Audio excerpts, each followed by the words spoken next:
Dudes. I am so sorry that was the longest starting soon screen I've had in a hot minute. I went to like grab water and then go to use the restroom like I usually do in my starting soons, and I did not realize that this iced coffee was going to tear through me the way that it did. So I apologize in advance for that. But to make it up to you, I found the whiteboard. I don't have it mounted. I gotta mount it. But I found the whiteboard. So we can do whiteboard shenanigans. Get out of here, lid. Nobody cares about that. Yeah, move a whole bunch of shit. Hold on. There we go. Whiteboard! You failed us. Whiteboard. Exactly. Whiteboard. Alright. I have to see if any of these markers work. They're all old. Oh. Ooh, I don't like the way that one's writing. It's kind of gross.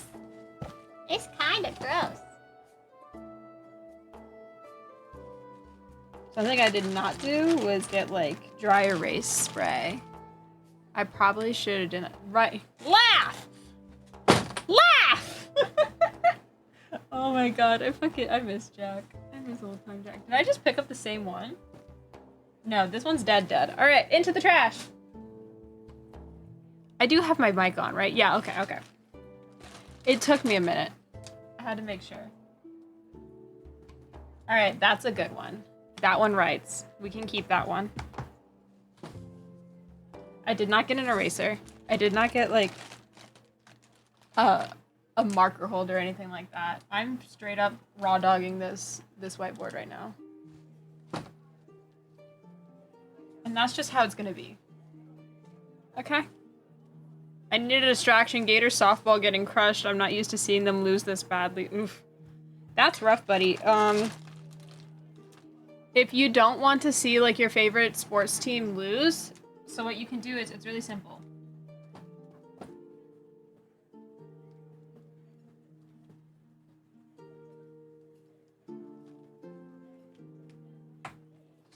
Just don't watch sports. I realize that's backwards now, but just don't watch sports. That's my solution. And it's done me a world of good. Sometimes I watch hockey though, and then I get pissed at the refs sometimes. I'll be like, that was bullshit. Anyway, Gator, I hardly know her. I didn't. Okay. That's a good one. Where'd my fucking wipe go?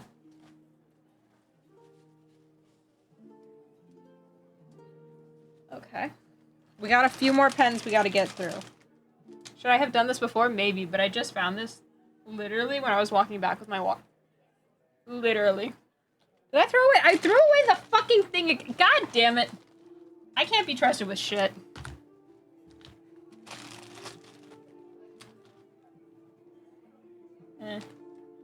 This one's kind of shitty, but it'll do for now.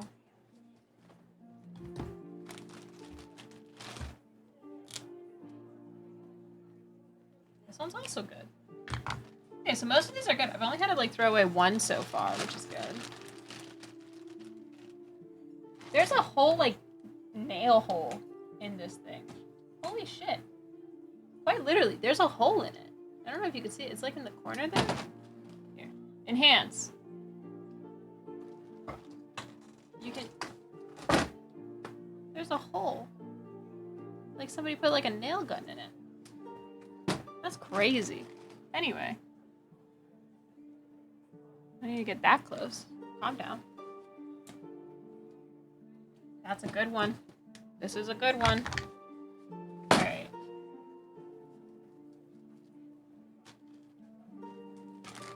This is why Kiki does stuff and not Kiki do shit. She can't be trusted with shit. I can't be trusted with nothing. It's a miracle I have so many pets. For legal reasons, that is a joke. I take very good care of my pets. I can't be trusted with shit otherwise. And this one can be thrown away. Okay. We did it. We've narrowed down our markers. Now the trick here is I'm gonna have to write everything backwards so you guys can actually see it. So that kind of sucks. How do we want to mount this? Do we want to mount it like this and have like teacher time? Or do we want to mount it like this? I have to put it pretty far back if I do that. What do you guys think? Like vertical? Or teacher time? Teacher time's kind of fun. I'm not gonna lie. I kind of like teacher time. I think we're gonna do teacher time. That's fun. That's fun. Teacher time? Yeah. Let's see, can I get it lined up right? Teacher time. Ugh. Nobody say shit about me writing on my walls. They're my walls.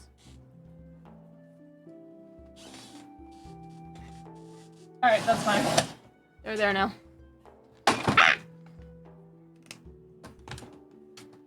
I won't be putting that up this episode on Total Drama Island. What the fuck is this? What is all this printed out shit? Oh my god, this is Ellis's shit.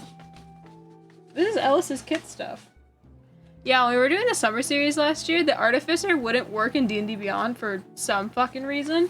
So I had to print out all of, like, the things with kit so I could actually use them. And then I would circle them. Is it possible to flip the camera so it isn't flipped? Uno, reverse the camera. I can. I'm just gonna look weird in it. Hold on. I can write backwards. It's not a big problem. Let's see, let's see, let's see. Can I flip the? Can I? Hello? Flip. Now we're backwards. Feels weird, doesn't it? So now you can see the shit that I write if you wanted to. Hold on. You're not ready for this.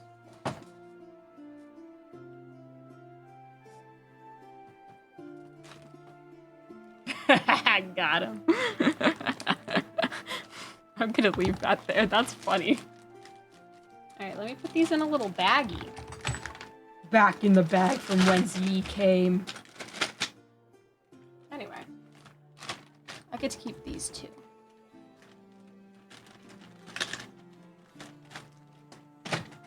So that will be for another time. We'll use that, like, another time. I'll probably, like, redo it before I stream again. Like, I'll mount this to the wall before we stream again. So that way we can have little time. It's weird right now, but only because we're used to the other way. We will get used to it unless you prefer the other. Listen, it's gonna be weird for me because I'll be, like, moving to grab something and I'll go the wrong direction. But I can adjust. It's gonna be a learning curve for all of us, okay? We're gonna learn together. We're gonna learn together. I'm actually gonna move it a little bit, because otherwise it's gonna be kind of off-center. Ooh. 136, 115. Hold on, I gotta move to my other one. Actually, it works on this one. That one's fine. Not me flipping through every single one of my scenes. Oh my god. We can do hard things. You lost it. Where the fuck are my markers? Where the fuck are my markers?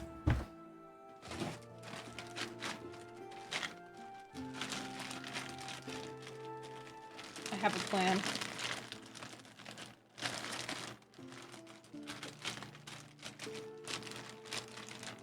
I thought I had a tiny black one. Okay.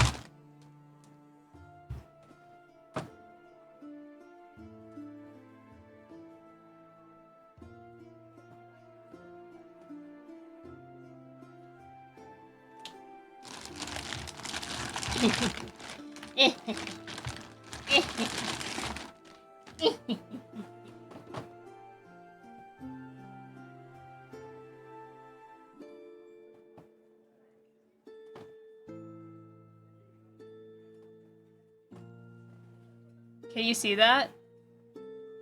Hold on, let me rewrite that a little. Let me rewrite that a little.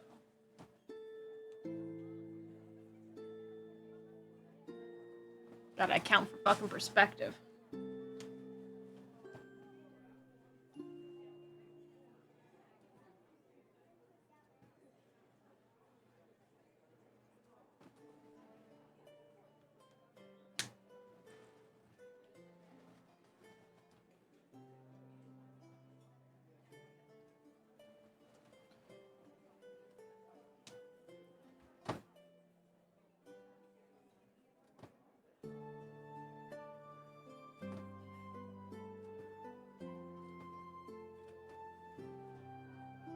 Yep.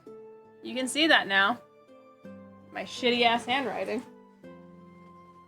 This part. There's nothing on the whiteboard. Exactly. Nothing of note.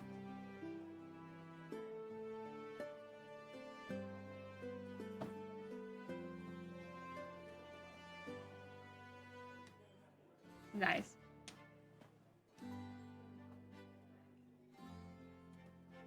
Nice.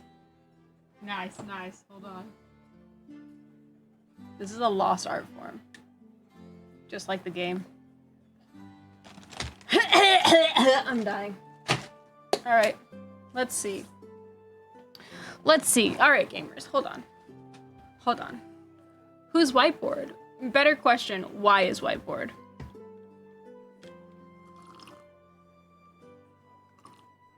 Where is whiteboard? How is whiteboard? I'm gonna make these nuts bigger. As they should be. It's just in my nature to take it like a giver. Wait, to take it like a taker. Baby, I'm a giver. Ooh.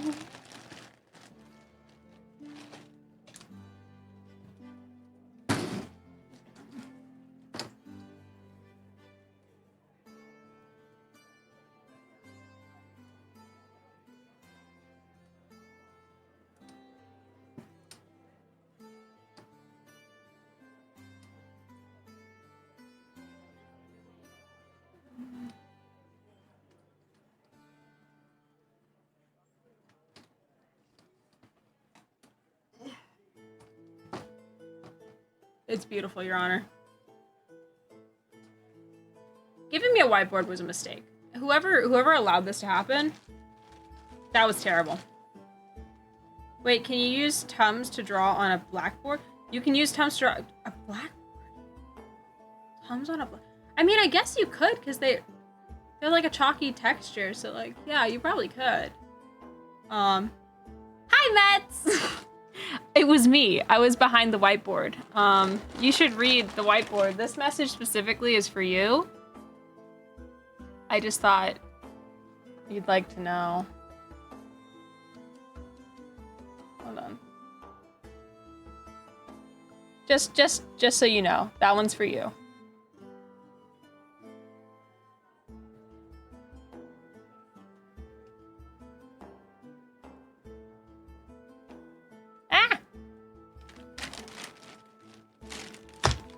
You motherfuckers.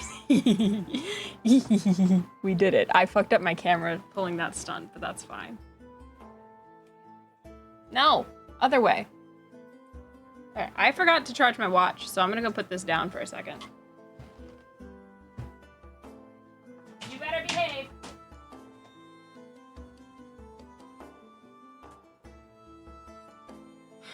Oh no. Oh my. Oh no. Oh god. I dropped shit. Like, everywhere. I dropped my whole ball. My ball's dropped, guys. Jesus.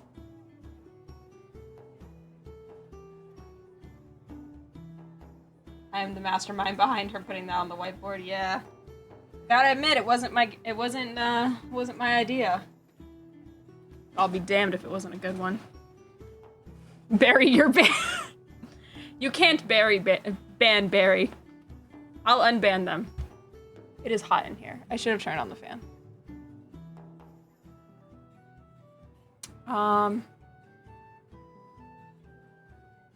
Mataboos. This is Mataboos. I'm actually gonna turn on the fan.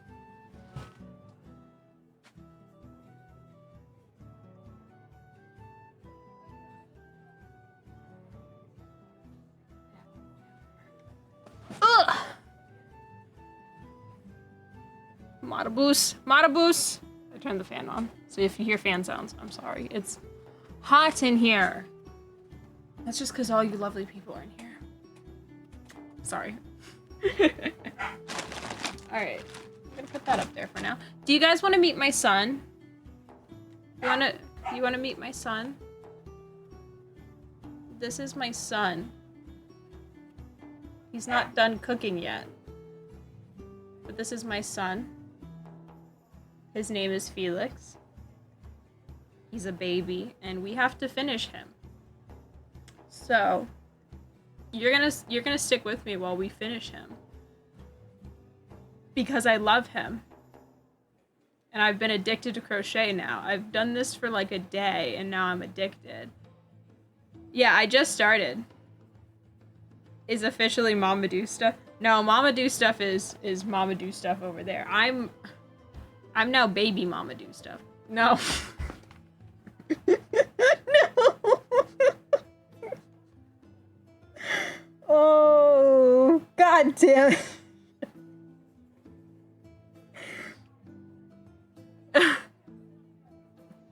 You know that little voice in the back of your head that usually like tells you to think about what you're about to say before you say it? Yeah, I've been missing that for a while.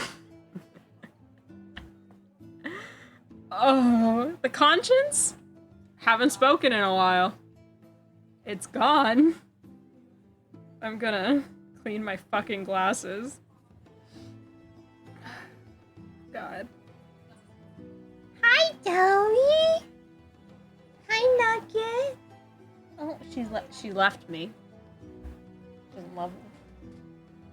Alright, here's one thing. Anyway, yeah, so I've been crocheting for like a day and a half. We started on like Thursday night at like 1 a.m. We started doing crochet. Me and James were doing it as a little date night. And then the crochet demons of all of my grandmamas took over and possessed me. And I stayed up till 6 a.m. getting this little guy this far. And I'm happy with him. Look at how cute he is. He's just a little guy. And now that I know how to make little guys, or at least the base of little guys, I can make all of my friends little guys. And I think that's neat. I've also conquered the magic circle, which is fucking hard, I guess. I bought a crochet beginner's kit, a book, and some extra yarn for a particular project like 4 months ago and then never used it. I think you should, honestly, crochet is like very satisfying the way that like the movement goes, and I think that's part of like why I got addicted to it. So we got these kits, the little Woobles kits. This is not sponsored, I just think they're neat. And they're super helpful on how to learn how to crochet. And they literally give you everything that you need for the little critter. So you don't have to worry about it. And Joann's is going out of business. So these are at Joann's and they're on sale currently. I got it for like 30% off. It was like 20 bucks instead of 30. And I was like, you're coming home with me. So I got this one. Woobles sponsor Kiki. Woobles, I'm not opposed to the idea. If you just sponsor me by sending me more little Woobles, I will be happy. Anyway, yeah, so I got another one. I went to Joann's the other day because my friend was trying to get more crochet stuff because he also started Woobles. And so I got this little guy. It looks gray on camera on my screen for some reason, but he's a little white and blue Yeti. He's so cute. He's gonna be my next guy after Felix. My mom is gonna be very sad Joann's is going out of business, but think about the liquidation sales. That's the only thing keeping me alive. Honestly, here's the thing. I've never been the biggest fan of Joann's. I go there all the time when I need like cosplay stuff because it's easy. I can go, I can grab fabric, I can touch and feel the fabric that I'm going to be using, I can see the stretch, and it works for me. I can't really do fabric online because then I have to wait for the sample, and then I have to see if it works, and then sometimes the sample isn't the same as like the finished product. It's a whole mess. For example, for my Taylor Swift outfit, I made my dress, well, I modified a dress and I put stuff on top of it, but I really wanted this kind of it's not tulle, it's like a organza, which is the sheer kind of fabric, and I wanted it to be more opaque but still have that sheer effect, so if I layered it, it would add to it. And I got a sample of it, and it was really like saturated in color. It was fairly opaque despite still being translucent. And I was like, cool. And then I ordered the rest that I needed for the dress. I ordered like 10 yards of it or whatever. And then I got it, and the only way for me to get it that opaque was to try and like fold it onto itself, even though like when I got the sample it was just one piece. So like that was kind of dissatisfying. it also came a little bit later than I needed it to, and I had to rush that dress in a day, which was not fun. But yeah. So I liked Joann's for the ability to go and feel fabric and actually like get what I needed in a timely manner. There are little shops, like little clothing or like little fabric shops around here that I can go to instead. A lot of them specialize in like wedding fabrics, and specialty fabrics like that, so it's not always stuff that I need. And Joann's just had like a nice variety for me to go and raid, and they also always had coupons and stuff. But that being said, I will say this: Joann's has always been ridiculously overpriced for what they were selling, and they only got more and more expensive despite having like the coupons and stuff. So it was just kind of silly. It was just kind of silly of them, honestly. They fucked up with that. So I understand how they went out of business. I understand why they went out of business. They also can't stop people from stealing. And I know that because one of my friends worked at Joann's throughout COVID and stuff. And one of his coworkers, who did like try to stop a woman from stealing a cart full of Cricut stuff. Cricut is a crafting machine that helps people like cut specific small shapes or like things that it's programmed to. But there are hundreds of dollars worth of stuff in those machines. So this person like took an entire cart full of Cricut stuff and just walked out the fucking door. And so the lady was trying to stop her, and she got fired for trying to stop that woman because of customer harassment, despite that woman having not paid for any of it. Literally stole so much. So yeah. Joann's wasn't the best. And also my poor friend who was working at Joann's was constantly talking about how he was like worked to the bone, how they wouldn't really sell things on discount if they were damaged, they would just throw them out. So he ended up getting a lot of free shit working at Joann's, because if they were going to throw something out that was like damaged, like it had one button that didn't work or anything, whatever, he just took it home instead. And so he had like a bunch of like Cricut shit that was perfectly fine. So yeah, I understand how Joann's went out of business, poor money management. That being said, the urge to start my own fabric company in the shell of a Joann's so that crafters can come and get what they need is so fucking strong. We don't really have like a fabric alley or anything like that. Like, cause if you go to California, if you go to like Hollywood area or like LA, they have fabric districts. They have districts where there's just a bunch of people with fabrics. Fucking New York has a fabric district. You just go through like alleys of, it's basically like a flea market for fabric. It's fantastic. But yeah, every Joann's is about to become a Spirit Halloween. So I'm excited that there's going to be a lot of big Spirit Halloweens at least. And even now, the way that they're like doing their discounts and stuff, it's almost like they're trying to prolong it as much as possible. I guess to like get as much money out of people as possible, but like you're going from a company that initially had like $30 and $40 discount, or sorry, 30 to 40% discounts like weekly up to 70% on some items, to now starting off your liquidation sale with like 10 to 20%.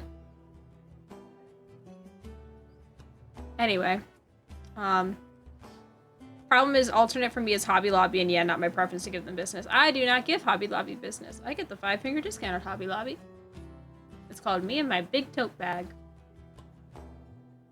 But you didn't hear that from me, right? Right?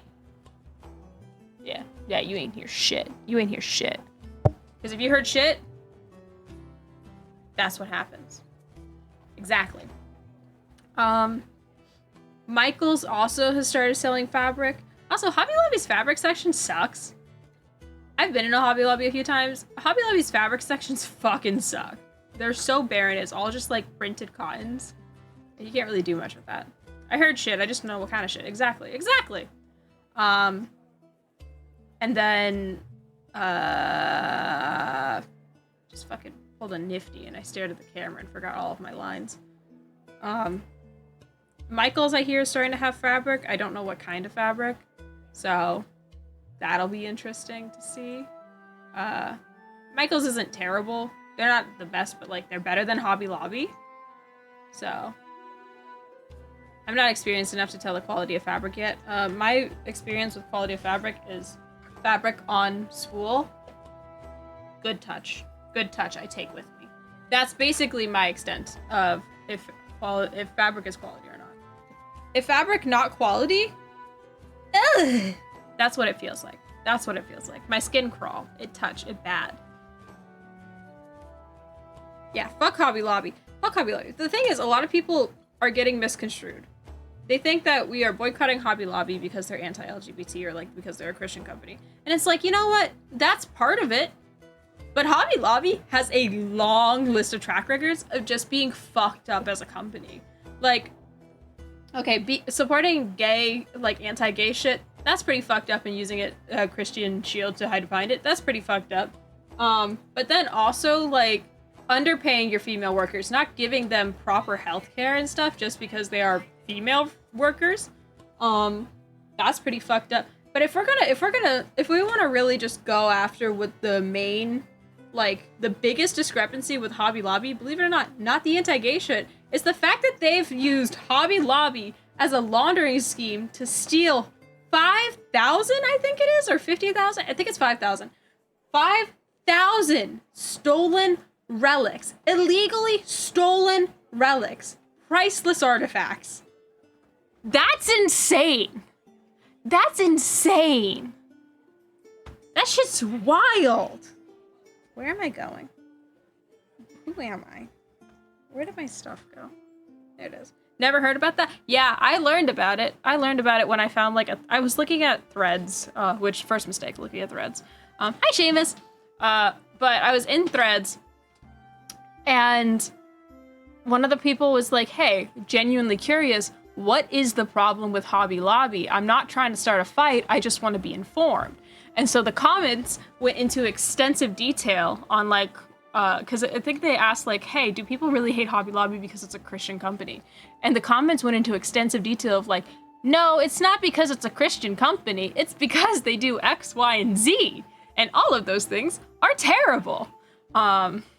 So some of the comments are like, wow, I never knew that they did that, never knew that they did that. And then I went looking into it, and sure enough, yeah, they've been accused of all of those things, and they have not been able to, like, defend themselves on the matter. So that's kind of crazy. That's kind of wild. Anyway.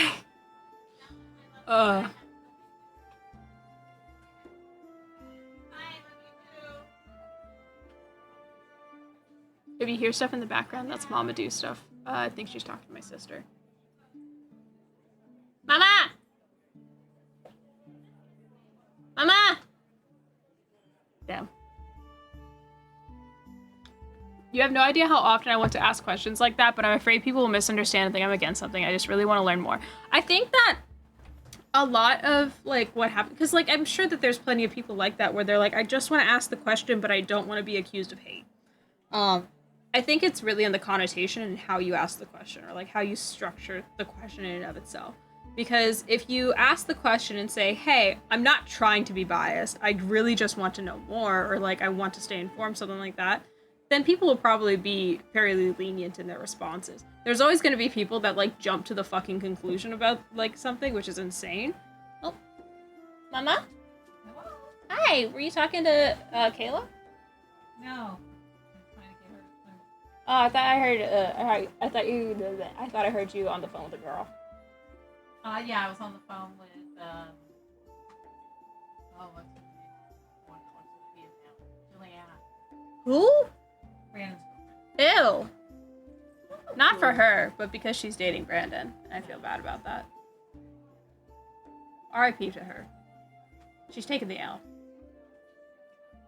She's also guiding him through changes. What are you? Is that? Oh, you're gonna put the dry. I'm gonna put the dry erase board up. We're gonna have t-shirt time.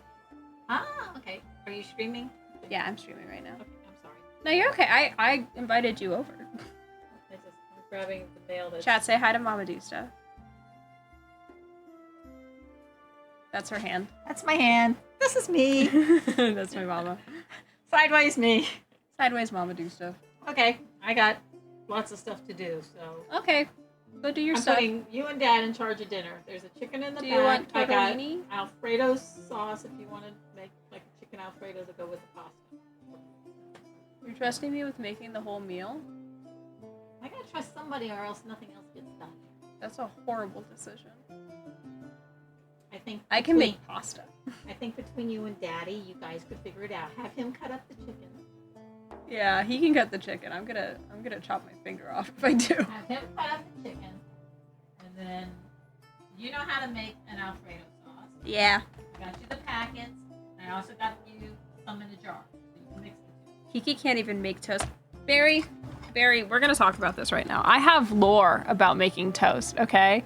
I have lore when it comes to making toast. So, there was a conversation that I had with one of my best friends from high school once.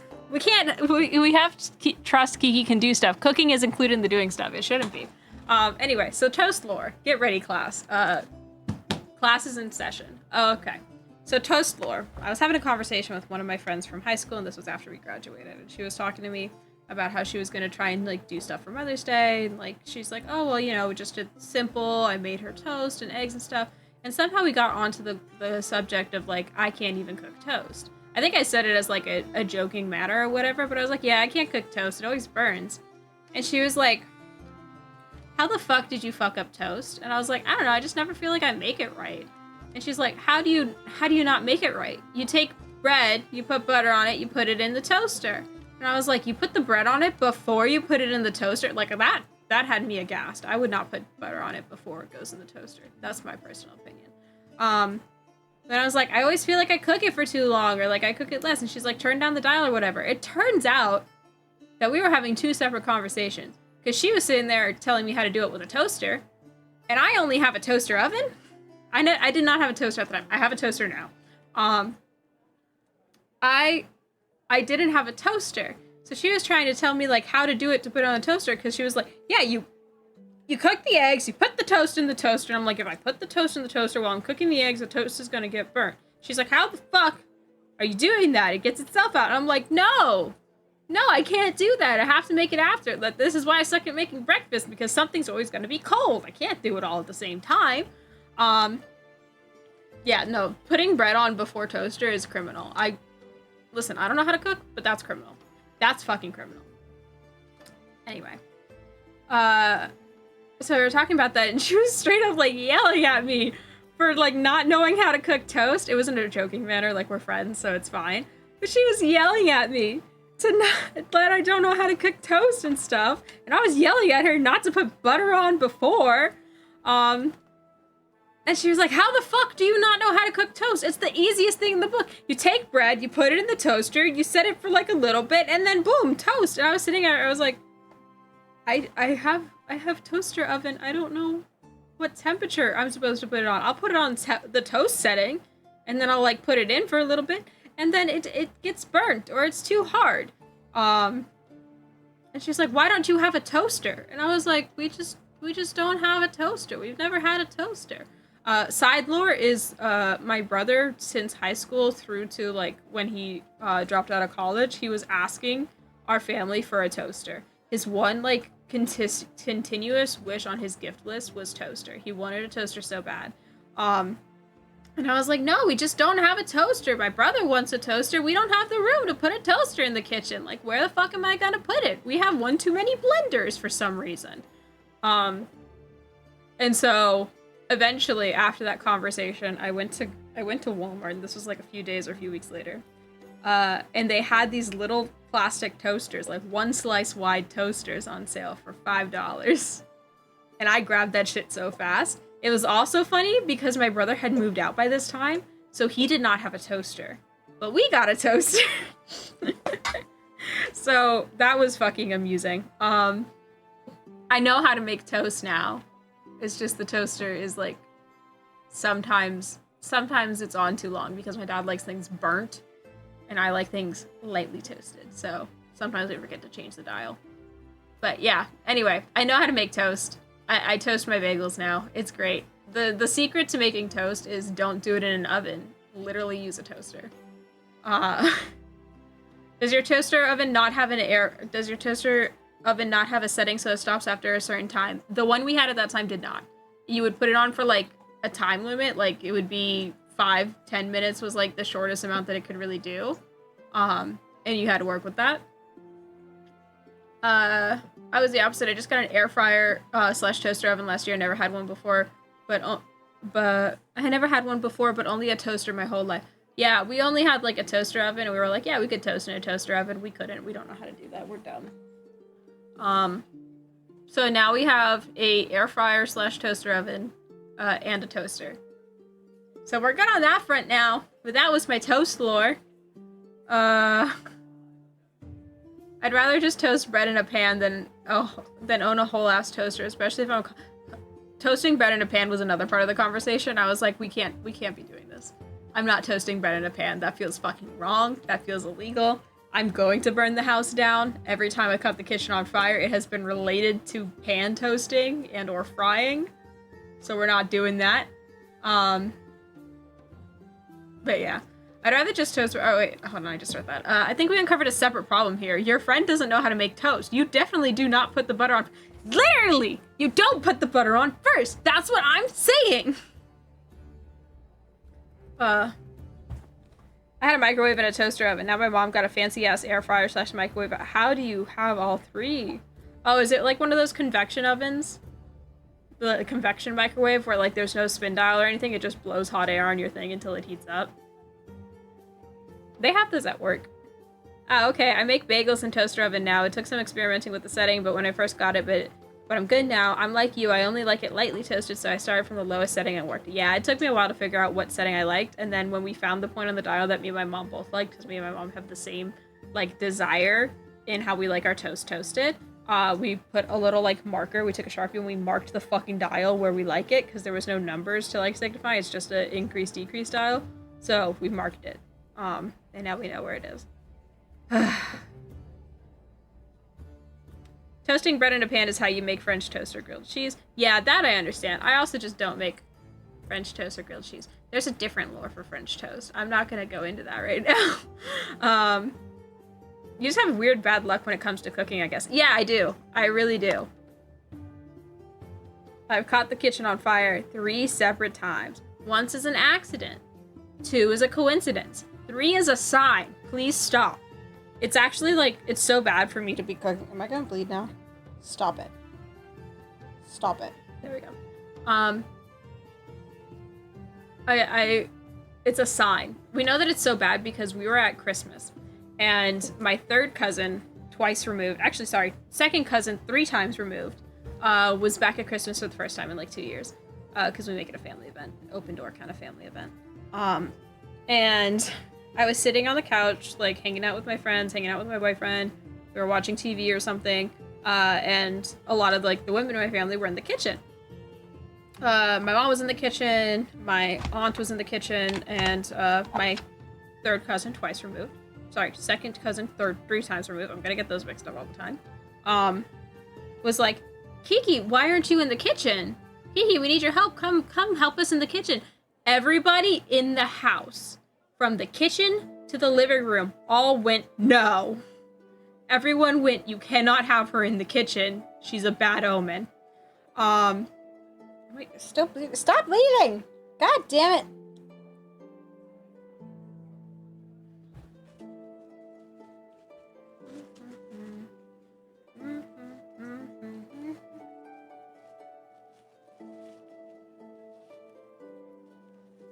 That's gonna live there now.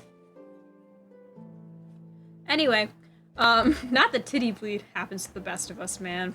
Happens to the best of us. If you're not... I'm not gonna say that, actually. I'm not gonna say that. Oh, that would be a bad thing to say.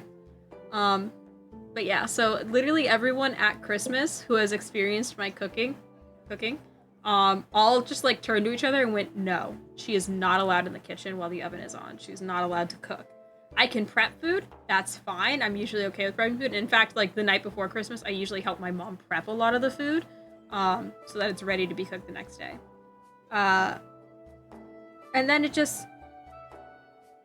gone. Anyway. Mine is an air fryer convention oven. That's probably what it is. I splurged on it during a Black Friday sale after my cheap air fryer died. We'd love to see a Black Friday sale. Yeah, our microwave broke, so my mom decided to get the one we have now. It's so nice. Have you ever watched the DC animated show Young Justice? There's a line from the Secret Society of Bad Villains that lives rent-free in my head. Once is happenstance, twice is coincidence, 3 times is enemy action. You just reminded me of that. Yeah, I think that's what the kitchen took that as. So I'm not allowed to be in the kitchen for any major holiday. I'm not allowed to cook. I can prep the food, and that's the most I'm gonna be able to get out of that. The filter works sometimes. What filter? Wait, what filter? What are we talking about? I hate picking at acne spots and they start bleeding. I should just stop picking at them. It's hard though. Yeah, no, I got fucking called out. I got called out on picking on my acne, and I've been doing so good on trying not to pick on my acne for a long time. Because I started using like the pimple patches instead, and if I put the pimple patch on it, I can't. Like I have a pimple patch over here, a tiny star. But if I put the pimple patch on it, I can't scratch at it. And also it doesn't hurt, like it doesn't irritate me if I have the pimple patch on it, so it doesn't hurt me to scar me. Your brain filter. Yeah, no, sometimes. Okay, yeah, the brain filter does work sometimes. So I've been using those instead when I have like a pimple or something that I know is going to aggravate me. But if it's like one of the ones that's like, it's not liquid pus underneath, which is, I'm sorry, this is a gross conversation. It's not like liquid pus underneath, it's hard, it's like a blackhead or something. I'm going to have to like get in and take care of that myself because it won't come out with the pus pimple patches. Do pimple patches actually work? I got some at one point, but I've considered getting more. So they do. I think it also depends on which ones you get because some of them are just so flaky and they come off so easily and they suck. I got these ones which are like star shaped. Believe it or not, I got them off at the TikTok shop. This is not branded. I'm not trying to sell you shit on TikTok. But I get like 200 of them for $5, which is cheap. They're a great price, and I can like wear them in the shower at least once. So like they fucking hold on to your skin, and they don't hurt when I take them off because I can peel this one off and it's not gonna hurt me. I've had other ones where they come off too easily. They'll basically fall off in my sleeve. I've tried just taking a hydrocolloid band-aid that's like for your knee or whatever and cutting into patches. And like if you have a thin one that works, but if you have like one of the thicker ones that they tend to come in when they're actually larger injuries, because that's all that pimple patches are. They're hydrocolloid bandages. They're just smaller. What's the brand we used to sell Stars tape patches? It's not Starface. Starface is super expensive for like nothing. Give me 1 second, let me grab it.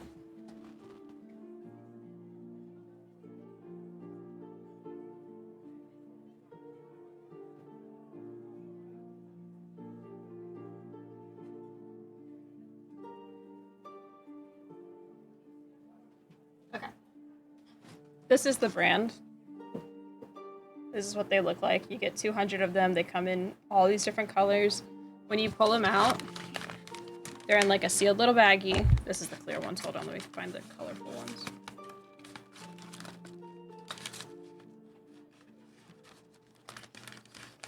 Another blue.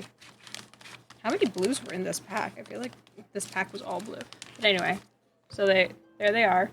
They're all stars. They come in different sizes. So like down here's the bigger one. They go into smaller ones. And there's 200 of them, so it takes a while to run out unless you have chronic acne like me. And then when you take them out of a little baggie, they're on like this sticky sheet. And what I like about this sticky sheet, again, this is not an ad. I'm recommending this product because I genuinely use it and enjoy it. It's like split on every like half of the star so that when you go to like take it off, you don't have to like peel it and have that like crunched back feeling. You can just separate these pieces. And now you have a sticky side that you can then peel off without like bending the band-aid, which is nice. So that's why I am recommending it to you. There's other ones that are on TikTok shop as well that I hear good things about. My friends have used them. Like there's one that's like a goth kind of pack with fun shapes. Like they have cats, they have stars, they have moons, that kind of thing. And I hear that they work. I use the star ones because they like cover a pretty good area just when I need them to. So they work for me. I feel like you can,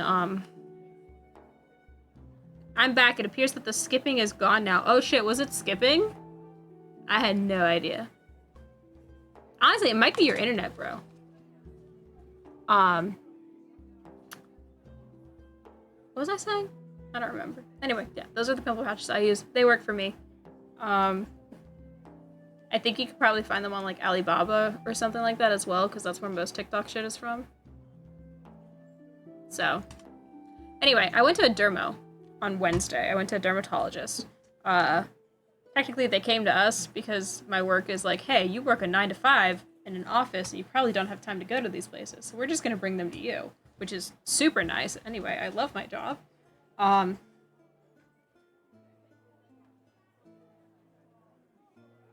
Wait, hold on. What skipping? Was it Met skipping? Am I skipping? I don't know anymore. Ah! I remember Metz's stream was skipping. Gotcha. Okay.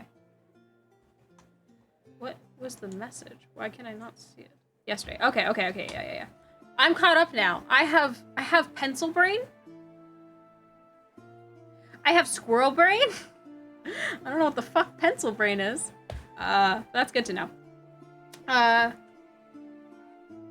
What was I saying? I was saying stuff before and I completely forgot what it was. Yeah, I went to a dermo, right? And so you get one free like skin cancer scan or exam every year through insurance if you have insurance in the US. Brain smooth, no ridges. If you do your thing, basically this is the most uncomfortable part. They have to like, you basically have to be naked for that full body exam, which is kind of uncomfortable. But they try to get a gyno that's like the same sex as you, or not gyno, a dermatologist that's the same sex as you, so it makes it a little bit less uncomfortable. But anyway, I had this dermo like look over me and stuff, and I was like, yeah, I'm getting chronic acne. I'd like to also like get that looked at because it gets really bad sometimes. It's cleared up like literally the day after I saw the dermo, despite not being able to pick up my meds until today. But I had like the most aggressive, you can kind of see here as well, like it's a little bit red, you can see some acne scars and stuff. I get it like literally right on my contour line, and it's the worst. It was so aggressive. I had like massive cysts on the side of my face. And it just sucked. I had to tone down the camera quality from 1080p with slow-mo capabilities to not that, and plug in the Ethernet to hard force my computer as a priority, even though it always has been. Yeah. Honestly, the 1080p with slow-mo would probably be fucking you up because the frame rate's too high. If you capped the frame rate, you probably would still be able to film and like, or like capture in high quality. Because I think I'm currently streaming at 1080p. Let me look at my camera real quick. I lied, this is 4K. But anyway, so I went to the dermatologist and she's like, you've been picking at your acne, haven't you? And I'm like, no, I haven't. But yeah, because there was like a few on my back that I was really picking at because they were hurting me really bad, so. Anyway, I need to go to an actual dermatologist because if the meds that she prescribed don't work, then I'm gonna have to get on Accutane, and that shit's brutal. So, and by actual dermatologist, I just mean one that's not mobile. I have to like go to an actual office. But yeah, that shit was crazy. That shit's crazy. Yeah. I used to get acne when I was like in high school, but I really didn't get any on my face. I mainly got it on like my shoulders and back. And I still like do get it on my shoulders and back. Not as much as I used to, but like when the face acne started coming really aggressive, I was getting my back started to come back like right on my shoulders and stuff. Still not as bad as it once was, but you can still see the acne scars from like when I was a kid. So, yeah. I think you can also get it cleared up by taking certain vitamins.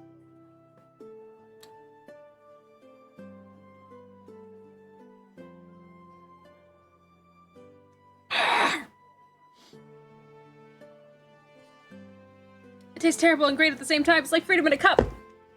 Bonus points if you know that reference. Anyway, this has been a long-ass intro. This has been a 1-hour intro of us chatting, talking about lore. I hope that helped. Let's finish Felix because he needs it. Look at this little man. He needs our help. So I want to get her done. Let's switch. There, you guys can see what I see now. Isn't that cool? So the way that the Woobles work is not only do they like give you all of the stuff that you need to start. This is all tangled because I've been using it. They give you a little hook. They give you all of the colored yarns. They give you, again, not sponsored by Woobles. I just like them. They give you stuffing for the little guy.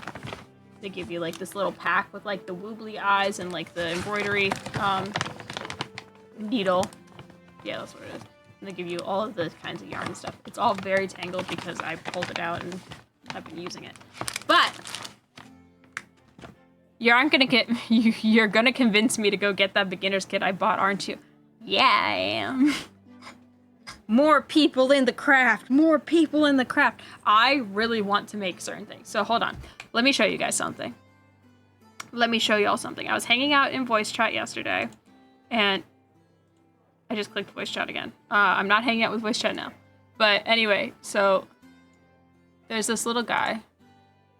There's these little guys that I absolutely adore. There's a little displacer beast, and there's a little dragon. And I want to know how to make them. The displacer beast doesn't have a pattern out currently, and I think this one's on Etsy. But, like, I want to be able to make them so that I can just make little guys everywhere. That's my new goal, is I want to be able to make little guys whenever I want. So, if I finish this little guy, and I can finish the other little guy, then that means I can keep making little guys. And it's not as hard as I thought it would be. I used to knit. I used to, like, know how to knit and stuff. I still could if I really wanted to. I could pick up knitting back again. Knitting's a bit harder than crochet, actually. I used to think knitting was easy. Knitting's harder than crochet. It really is. The hardest thing about crochet, in my personal opinion, is starting what's called the magic circle, which is like when you're doing a pattern or whatever, it's this little bit right top here. Focus. Focus. Why is it focused on my tits? Focus on Felix. Yeah, okay. This little like spiral at the top here, this is how you start your pattern and like start your stitches stuff. So that's called the magic circle. That's one of the hardest things to start. But once you get the hang of it, it's really not that bad. And then counting your stitches and making sure you have the right amount of stitches. That has been the worst part for me. But honestly, because it's so easy to like undo the round and then keep going, it works for me. Fucking knitting, if I fuck up a stitch, it's gone forever. There's gonna be a hole in it. Anyway, so we have our little guys.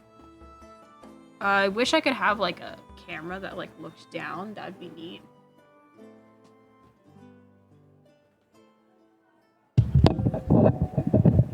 Can I? Hold on. I'm gonna try something. We're gonna try something really quick, and this is gonna be weird. So bear with me. It's also gonna be looking at my boobs first, so like that's gonna be weird. Ha! It's working. Cool.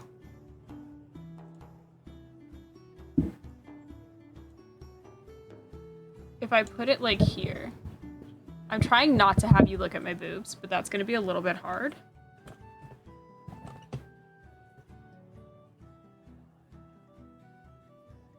Just make an army of little guys. Yeah, I'm honestly, that's kind of my goal right now, is I want to make an army of little guys.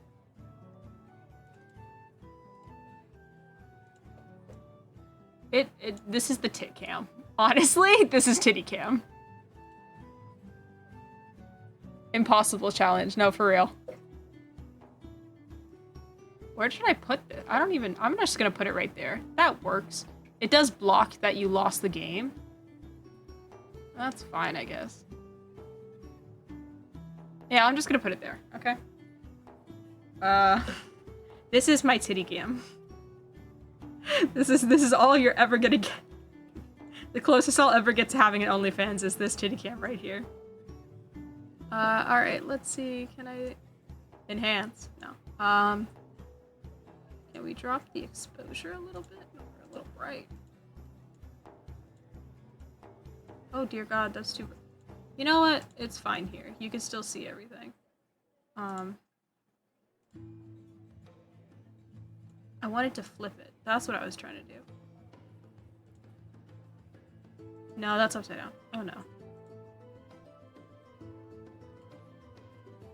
We're working on it. We're doing it. Transform. Flip horizontal. There we go. Now you can see like in the same aspect. of what I'm doing. Not my family. Oh my god, you guys are so funny. I'm trying to figure out like how I'm gonna be holding this so that you guys can see it better. And I don't know where I have like this located, so. Alright, well, I'm sorry. I'm sorry, okay? I'm sorry that I failed you in this manner, okay? Make that a little bit bigger. So now we're gonna work on changing colors, because what we're doing right now is we have our little guy and we have to make the tail. So we have to make this little tail for our little guy. And in doing so, we have to change the colors. We have the white, and now we have to switch it over to orange, because it goes from a white tip to an orange body. See that shit? That's what we have to do. Chat is fucking losing it right now. This is so funny.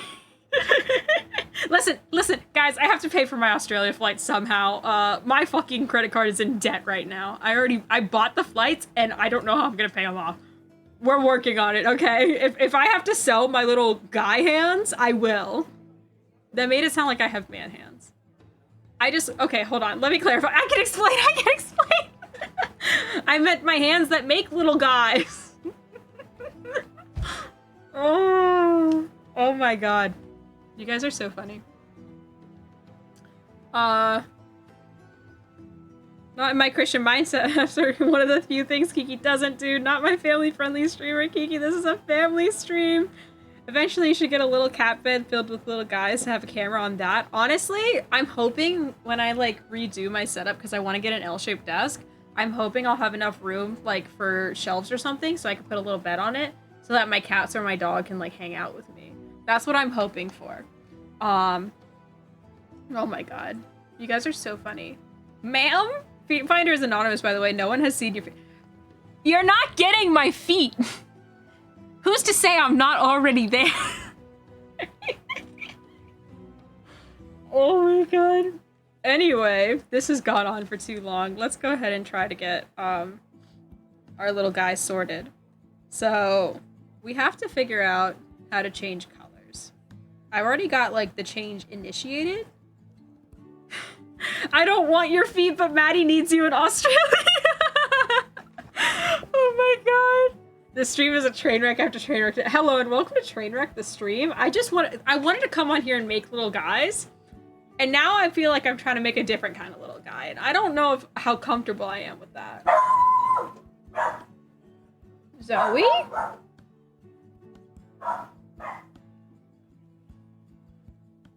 Speaking of little guys, sounds like this plan has been defeated. If I get banned from Twitch, know that it's because I was trying to share my crochet time with you guys. And this is my punishment for it. This is, in fact, my punishment for trying to share crochet time. So, let's go ahead and watch the video, because that's what we're trying to do. Am I telling you this now? That's because when you change colors in crochet, you need to introduce the color, the new color, in the stitch before where the pattern says to change that color. So what that means for this pattern in particular is that for round 2, you're going to make the first 3 increase stitches and pause before you start that 4th one. So at this point, it looks like you've got 6 V's along the rim, starting with the one marked by the stitch marker, ending with the one that the loop on your hook traces back into. And you should have 1 horizontal V between the hook and the stitch marker. All I'm hearing right now is I'm giving you guys a plethora of clipping content. And right now I see no clips, so y'all better keep up. I'm just kidding. I jest, children. I jest. How is it already 8 o'clock? What the fuck? What the fuck? What the fuck? How is it already?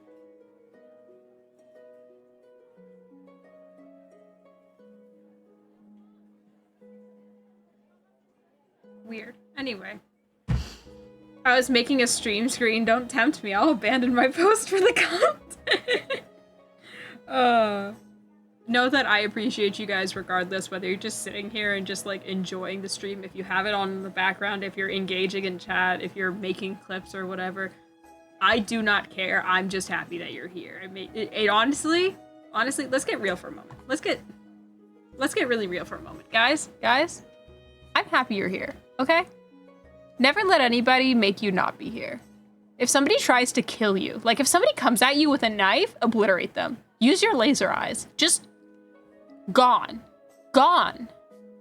Because you have to stay here. Because I like having you here, okay? Do it for her. That's all. I'm just happy to be here. I'm just happy you're here, okay? Oh, wrong one.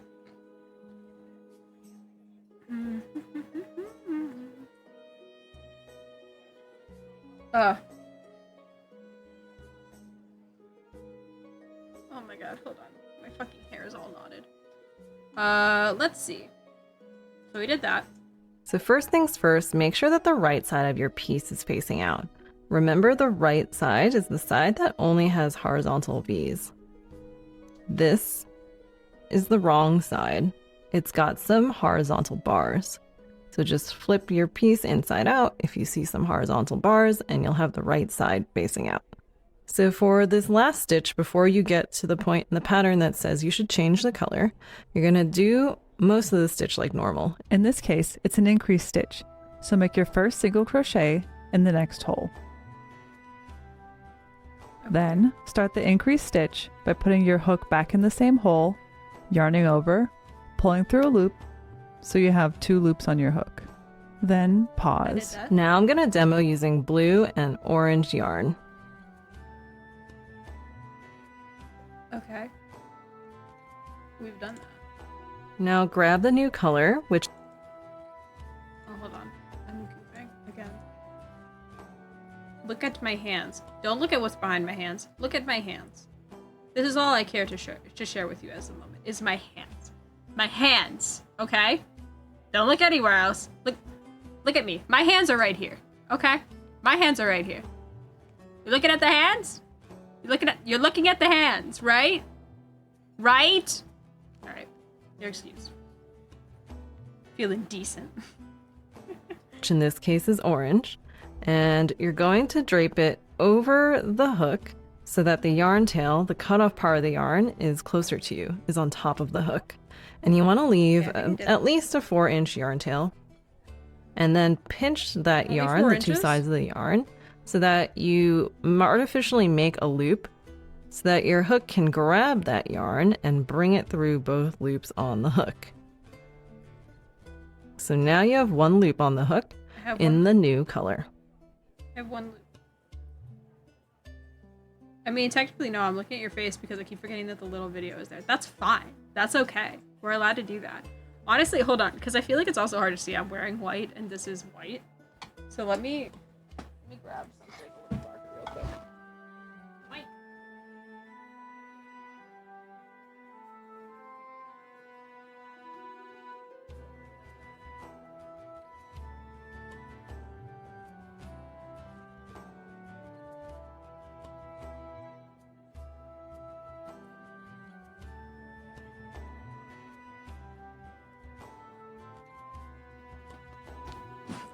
Good evening. There, now it's like just dark. Oh my god, I dropped my little guy. Felix, no. Mother help.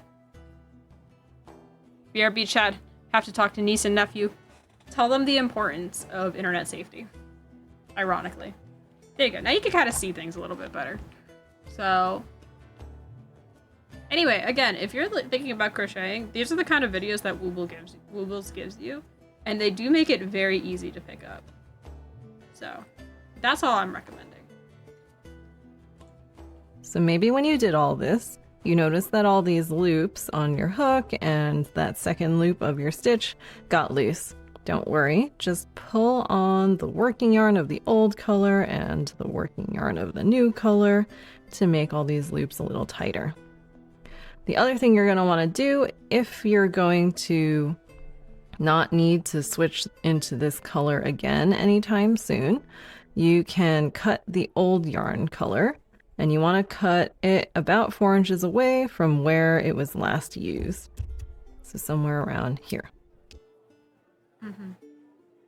Okay, I did that. So now that you've introduced the new color, all the other stitches you make are now going to be in this new color, which is exactly what the pattern wanted. But you might be feeling like it's a bit of a delicate situation right now. So we need to crochet over the yarn tails to make everything more secure. So hold on to the working yarn of the new color and then stick your hook in the next stitch wherever it's supposed to go. And we put it under the V like normal. Now here's what's different now. We're going to lay the yarn tail of the old color and the new color on top of the hook as well. So now it should look like you've got 5 strands of yarn on the hook.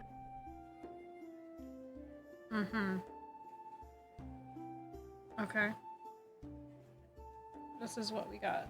Chat. We're doing it. We're doing it.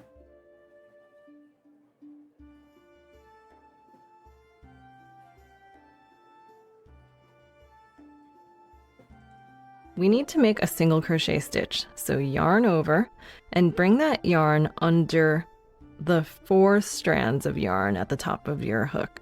So under both yarn tails and the hole that the hook just went through. And so now you have pulled up a loop in the new color crochet stitch to make a single crochet stitch. So yarn over and bring that yarn under the 4 strands of yarn at the top of your hook. So under both yarn tails and the hole that the hook just went through. We're doing it. And so now you have pulled up a loop in the new color and you have 2 loops on your hook in the new color. We got it. I believe in us. The viewers went down when I covered up my boobs. Listen, I'm sorry. I know what you're here for. Finish the stitch like normal, so yarn over again and pull this yarn through both loops on the hook. And now you've completed your first stitch in the new color. And if this is the first stitch in the round, remember to pause and mark that new stitch with the stitch marker. Well, this isn't, because I still have 1, 2, 3, 4, 5, 6. I got 2 more to go. Okay, I'm happy. Got my nephew Astrobot for his birthday. It was a big hit. Hell yeah. Whoa, whoa, whoa. I'm still here. You're a real one. You're real. You're real for that. No, don't ever look at the bottom of the whiteboard again, because clearly you won. Alright, let's see what we do next. As you crochet the next few stitches after a color change, continue to crochet over the yarn tails of the old and new yarn to help secure your yarn. So every time you put the hook into the next hole, make sure you drape the yarn tails over the hook as well. And when you yarn over, bring that yarn under the yarn tails and through the hole that you just put the hook into. I like to do this for at least 10 stitches or 1 round. And if you have any leftover yarn tails by the end of it, you can just tuck the yarn tails on the inside of the piece. Yes, exactly. When you're done with round 3, the foxtail should look something like this. And if you've been crocheting over the white yarn, you're not going to change back to that color, so you can go ahead and cut that yarn as close to the piece as possible. If you don't want to cut it too close, don't worry. Just cut it a little bit away and then leave that yarn tail on the inside of the piece. No one will see it. Okay, hold on. How many do I have? 1, 2, 3, 4, 5, 6, 7. Okay, this is going to be my last one.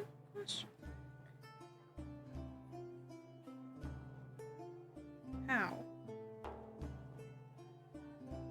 How many am I supposed to have?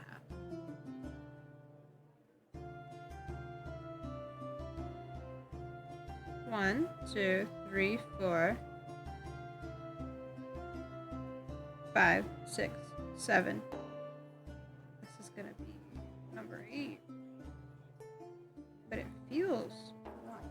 I think it's wrong somehow, which is gonna be aggravating if it is.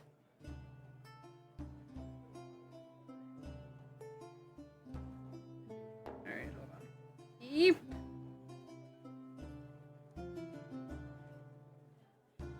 It's gonna be aggravating because then I have to redo the thing. Ah!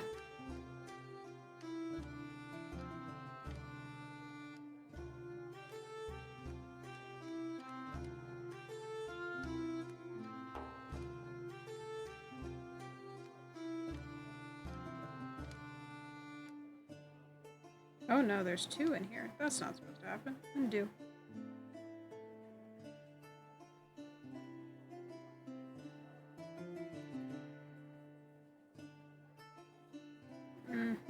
I used the wrong over. You go down. So the thing that I keep forgetting right now is how I'm supposed to hold, like, the threading hand, which is the hand that threads the yarn. You're supposed to, like, wrap it around your pinky and then go behind your fingers and use, like, your index finger for tension and use your middle and thumb to hold the piece. I'm really bad at that, so I use my ring finger to wrap around. I use my pinky to kind of hold that yarn so it doesn't get too loose. And then I try to hold the piece, but sometimes I just forget and I hold the piece wrong. So anyway, I start blasting.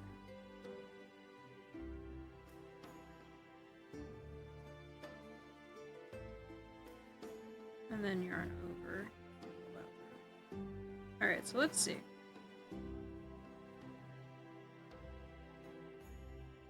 What happened here? Why do I have this caught in it? Hello? How? How did that I have, like, this green pin stuck. That's the wrong one. This green pin, like, stuck between 2 pieces of thread, which is so weird. So weird. How bizarre. How bizarre. How bizarre. Alright, let me undo that one. Yoink. The great thing about crochet, again, is I could just pull the thread and redo it. I don't have to worry about it coming undone for multiple things. Beep. Astrobot is great. Especially giving gifts, or sorry, hold on. Now 100% went down because no one can see the loss of the game bit and only half the D's nuts. Yeah, that's fair. That's very fair. I'm gonna have to fix that. Gift giving is something I particularly love doing, so I'm always excited when it's a hit. Especially because he didn't give me any ideas either. It was either the safe pick or more Pokemon cards or go out on a limb with my own idea and did the latter. Hell yeah, Astrobot's great. Astrobot's fun. Okay, I'm gonna go under this stitch again. Because that's what I need to do. I'm gonna put these 2 tail threads over like it said. If the world was ending, you'd come over, right? You'd come over and you'd stay the night. Would you love me for the hell of it? Or all our fears would be irrelevant. If the world was ending, you'd come over, right? Okay, and then I yarn over. And this is kind of what I'm working with right now. So let's count the stitches. We need to have 8, and we can tell that we need to have 8 because it says round 2 is 4 increased stitches and 8 stitches total. So how we count the crochet, and it'll teach you this too in Woobles. But do you see how there's, like, the V's? Each one of those is considered a stitch. So that's how many you need to have at the end. I have a little green clip here to tell me where I started. So this is number 1, 2, 3, 4, 5 is tiny, 6, 7, 8, 9. I have 9. I'm not supposed to have 9. I'm supposed to have 8. I'm still getting singing, even though she took away the singing reading. I didn't take it away. It should still be there. It should still be there. Karaoke should still be on. Yeah, karaoke's still there. So yeah. I need to redo this entire round. My bad, I thought you did. Nah! I will only take it away when I'm physically incapable of singing that time.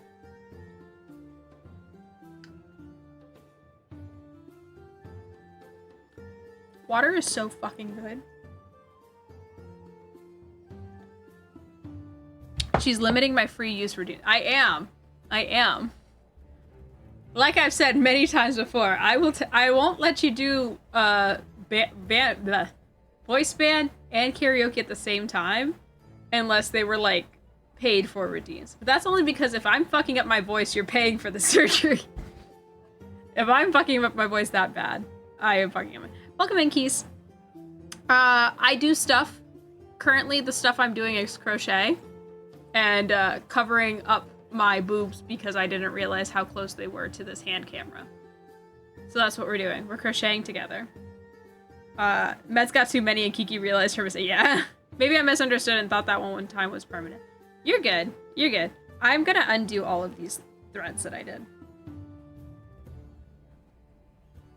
Oh no. My thread is on the floor. Alright, guys.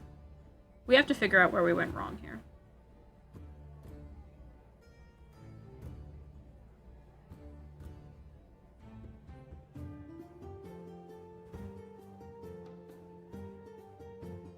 I do all kinds of stuff. I am a variety streamer. But yeah. Is that a poncho? It's kind of like a poncho. It's like a scarf with armholes is what I call it. It's open in the back. So I think I'm wearing it backwards right now. But I'm also doing that for contrast because I was wearing a white shirt before, so it's just easier. Anyway, let me undo this. So this is kind of what the magic circle looks like. You have like 2 open ends. And you have however many stitches you need. My pattern said I needed 4 stitches on the magic circle, so I got 1, 2, 3, 4, and then the one that's open, this loop here, you don't count. So currently we have 4, and now we're gonna go do some increased stitches. I'm going to mark what's about to become my first stitch. Woo! Anyone finally get close to the F4 redeem? I think Raccoon was building up for it.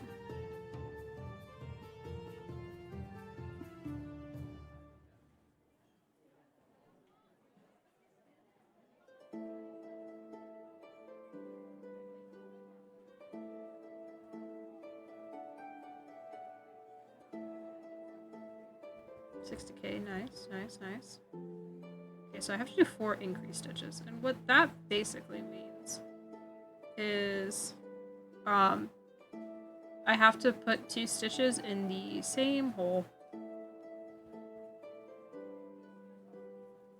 That's what it means. I'm not trying to like innuendo you or anything. That's simply what it means. You put 2 stitches in the same hole.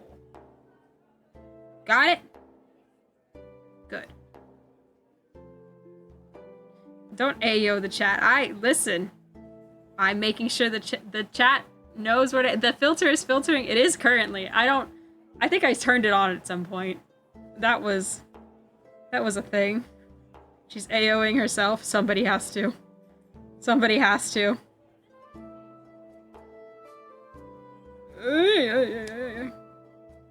Okay, I fucked that one up. How the fuck did I fuck that one up?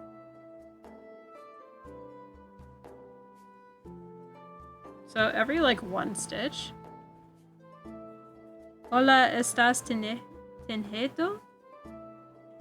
¿Tejiendo? No comprende, mi amigo. No comprende. No comprende tejido. Tejiendo. Kiki realized they gave out too many clippable moments. Yeah, you got too many clips out of me, alright? You got too many fucking clips out of me. So, we're going. We're gonna craft. We're doing it.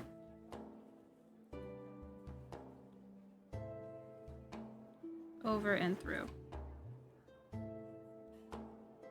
Which hole did that come from? Okay, I see. Oh, I'll go back and snag them all once the VOD is posted. Are you knitting? I'm crocheting. Similar. Diferente.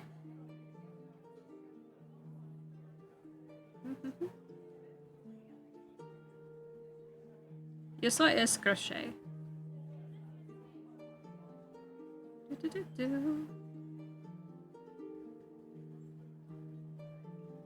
That reminds me, I have to pay the owl its dues. I haven't done that today. And I'll have to do it before the end of the day, but alas.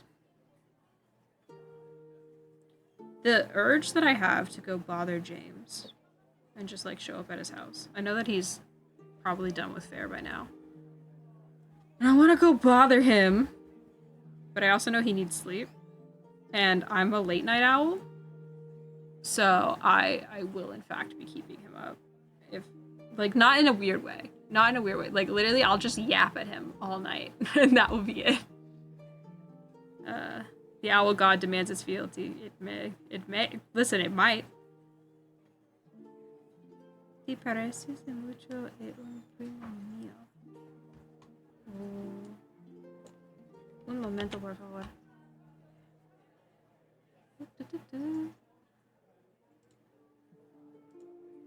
Yo soy español estudiante.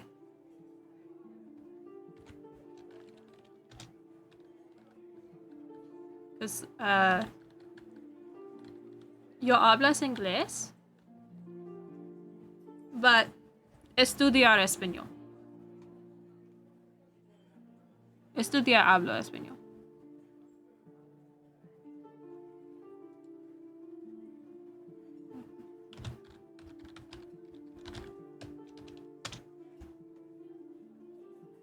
Ah.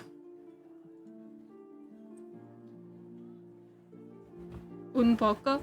Ah. Un poquito. Oh shit. Oh shit, what the fuck did I do? Ah. Oh right, I already cut the string on this. That's gonna be interesting while I'm trying to crochet it. 1, 2. Get over there. Get over there.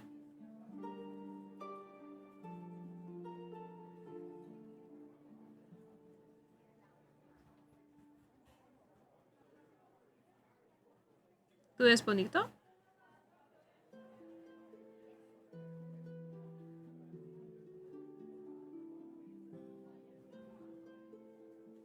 Holy shit. Where is it? Okay, there it is.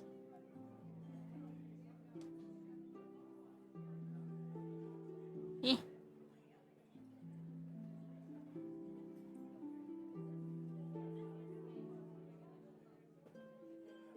Okay. That's 2 in that one. And now it's right before the 3rd stitch, they said? Oh shit, I don't remember. Fuck. We need to make a... So maybe when you did all this, you noticed... Perhaps. Now grab the new color. Time for a new technique, changing colors. So why am I telling you this now?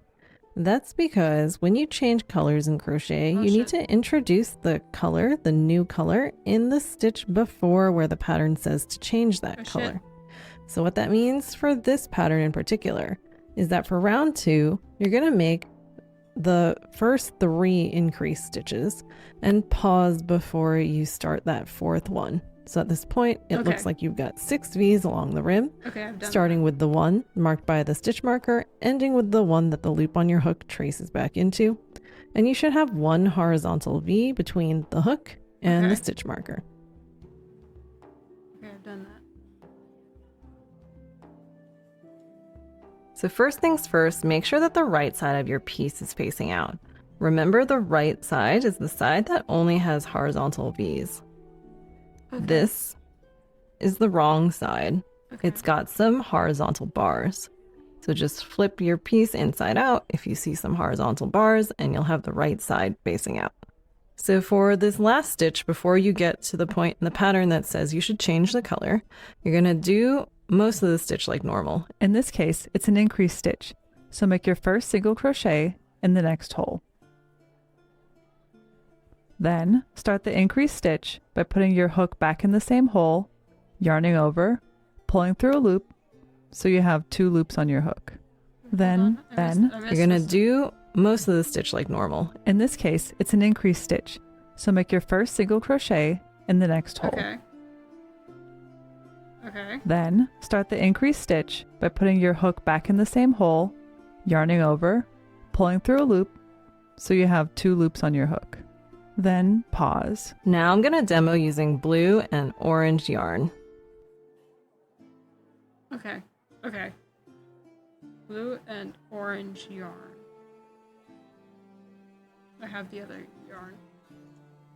I Now gotta grab go the new again. color, which in this case is orange, and you're going to drape it over the hook so that the yarn tail, the cutoff part of the yarn, is closer to you, is on top of the hook. And you want to leave at least a 4-inch yarn tail. And then pinch that yarn, the two sides of the yarn, so that you artificially make a loop so that your hook can grab that yarn and bring it through both loops on the hook. So now you have one loop on the hook, top of the going to drape it over the hook so that the yarn tail, the cutoff part of the yarn, I still think is the closer tutorial to you, needs to is on end with top some of the brown hook. and becomes And you gray. want to leave I agree. at least a 4-inch yarn tail. And then pinch that yarn, the two sides of the yarn, so that you artificially make a loop so that your hook can grab that yarn and bring it through both loops on the hook. So now you have one loop on the hook in the new color. I feel like because I fucked up, I like cut the white too small, almost. Or like I haven't been tightening properly as I've been going. So now it's just like, it's uneven.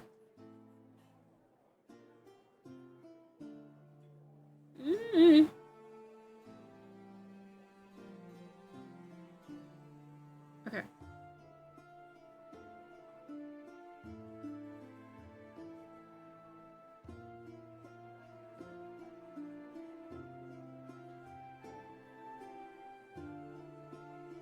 Now grab the new color, which in this case is orange, and you're going to drape it over the hook so that the yarn tail, the cutoff part of the yarn, is closer to you, is on top of the hook. And you want to leave. So maybe when you did all this, you notice that all these loops on your hook and that second loop of your stitch nice got orange. loose. It literally looks Don't like Perry the worry, just Platypus. pull on the working yarn of the old color and the working yarn of the new color to make all these loops a little tighter. Met's colors, baby. The other thing you're going to want to do if you're going to They kind of look like Miami not Dolphins need colors, to so. switch into this color again anytime soon, you can cut the old yarn color, and you want to cut it about 4 inches away from where it was last used. So somewhere around here. Okay, well, my white little tail now is about yay big. It definitely had more when I initially did it, but because I had to redo the loop, it kind of got stuffed. 1, 2, 3, 4, 5, 6, 7, 8. I feel like I fucked this up. Somehow, miraculously. I feel like I need to do it again. Because I'm still gonna have like one too many. 1, 2, 3, 4, 5, 6, 7, 8. Oh, no. I'll be okay. Because I'm in the right one now. Okay. Remember to stretch your hands when you do this. Jesus Christ.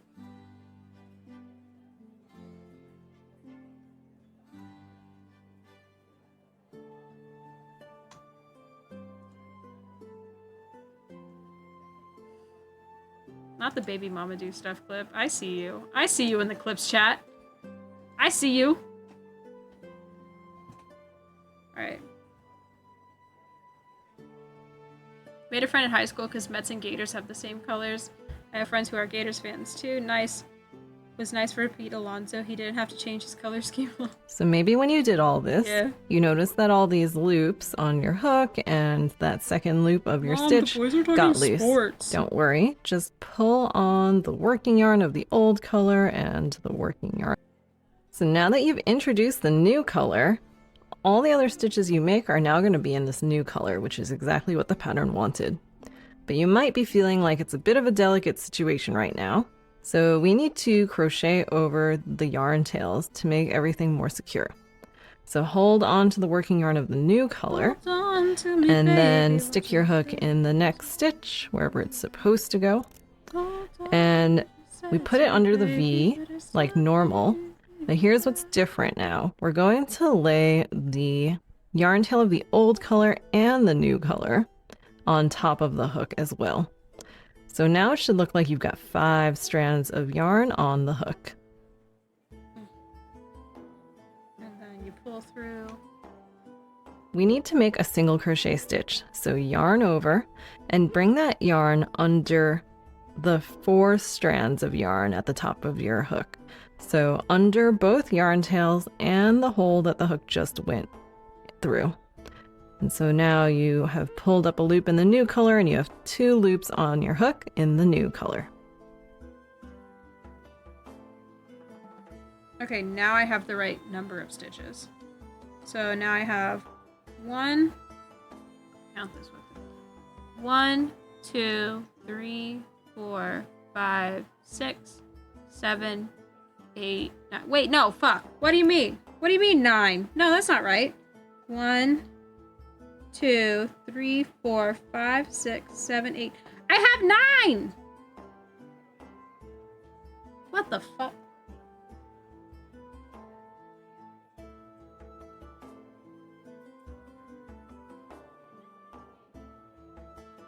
I'm angry. I am angry. How the fuck? How does this keep happening? How does this keep happening? 9, 9, 9, 9! Alright, we're remaking the magic loop. I can't do this. I'm not strong enough. Ugh. Alright, so making magic loop is one of the hardest things they say in crochet. However, if you can just like figure it out, you'll be okay. So like you do it once and then you kind of have it for life. So you make a loop, cross it over with your fingers, pinch that crossover just like that, move it to your middle finger and thumb, make sure that you have tension on your fucking string, and then you're just gonna kind of not knit, but crochet a little until you have a single. Let's loosen these up a little because they're a little tight.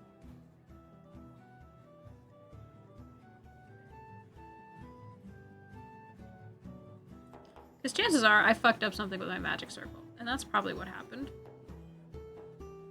So now I have my magic circle started. From here, you basically just keep it going. I do wonder if they touch on you're supposed to have 9 instead, because if I'm supposed to have 9 instead of 8 because of the color change, I'm gonna be really upset. Then finish the stitch like normal, so yarn over again and pull this yarn through both loops on the hook. And now you've completed your first stitch in the new color. And if this is the first stitch in the round, remember to pause, and as you crochet the next few stitches after a color change, continue to crochet over the yarn tails All the of references the earlier, old now I and new can't hear yarn magic circle without to thinking. help secure your yarn. So every time you put the hook into the next hole, You can think make about sure the you magic circle, drape but you may never the find yarn it. tails over the hook Truly. as well. And when you Seems to yarn be a over, common bring that problem. yarn under the yarn tails and through the hole that you just put the hook into. Oh my god. I like to do this for at least 10 stitches or 1 round. And if you have any leftover yarn tails by the end of it, you can just tuck the yarn tails on the inside of the piece. When you're done with round 3, the foxtail should look something like this. And if you've been crocheting over the white yarn, you're not going to change back to that color, so you can go ahead and cut that yarn as close to the piece as possible. Okay, so they don't touch on how many you're supposed to actually have. But they do say that you're supposed to start with 4. Let me just double check my references here. Do.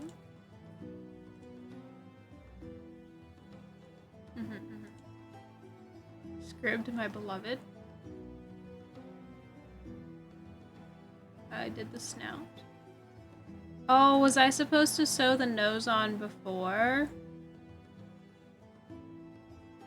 Am I supposed to sew the nose on, like, the little nose part of the snout on first? Because they didn't say in the Woobles pattern thing. So maybe this is just the knockoff pattern is telling you to.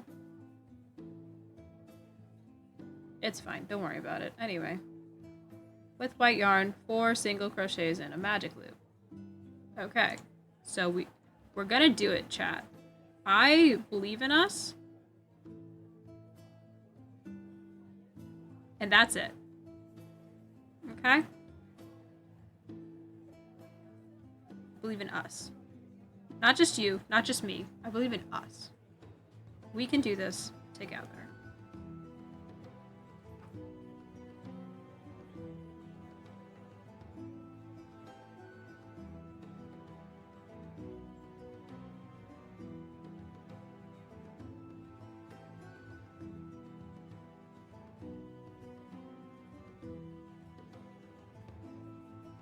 Okay, 1, 2, 3, 4.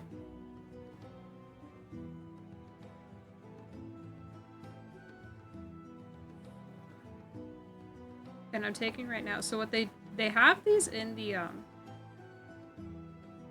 kit, which I find super helpful. They have these like 3 little colored paper clips. Sorry, not paper clips, like sewing clips. So safety pins. That's the word. They have these 3 of them. There's 2 greens and 1 orange, and the orange is like used to mark where your first stitch is usually. But I think they're really helpful that they're colored, especially because that has helped me a lot in like being able to count my stitches and stuff for my little guide. So I think that's super helpful. Excuse me. All right, so now we have our 4 stitches, again, where the V's are. So there's, of course, there's V's in the magic circle. 1, 2, 3, 4. We don't count the one that's on the loop. Pull that one if we want. You're gonna grab some of these to hold on to. This is part of the reason that it's called a magic circle. Grab the tail, yoink. You pull it real tight. And now, wha-bam! It's a circle. Amazing. Magic. Truly. Anyway. So now that we have that figured out, that's the wrong side. I am just going to knock this one in.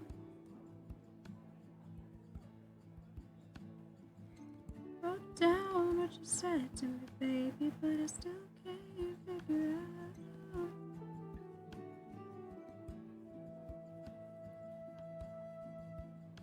Okay, and 1 and 2. There we go. It has been pulled through. So we still should have 1, 2, 3, 4. That makes it 5.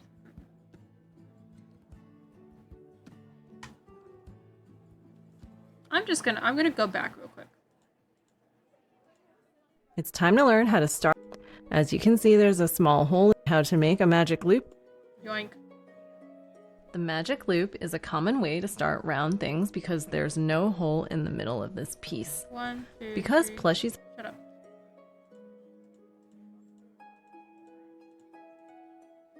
you're halfway through the single crochet stitch. I realized I Now didn't have yarn captions on over this whole time. again I'm so sorry. and pull I am that the yarn asshole for through that. both loops on the hook. So you should be left with 1 loop. So to turn this in, 1, 2, 3, 4, 5, 6.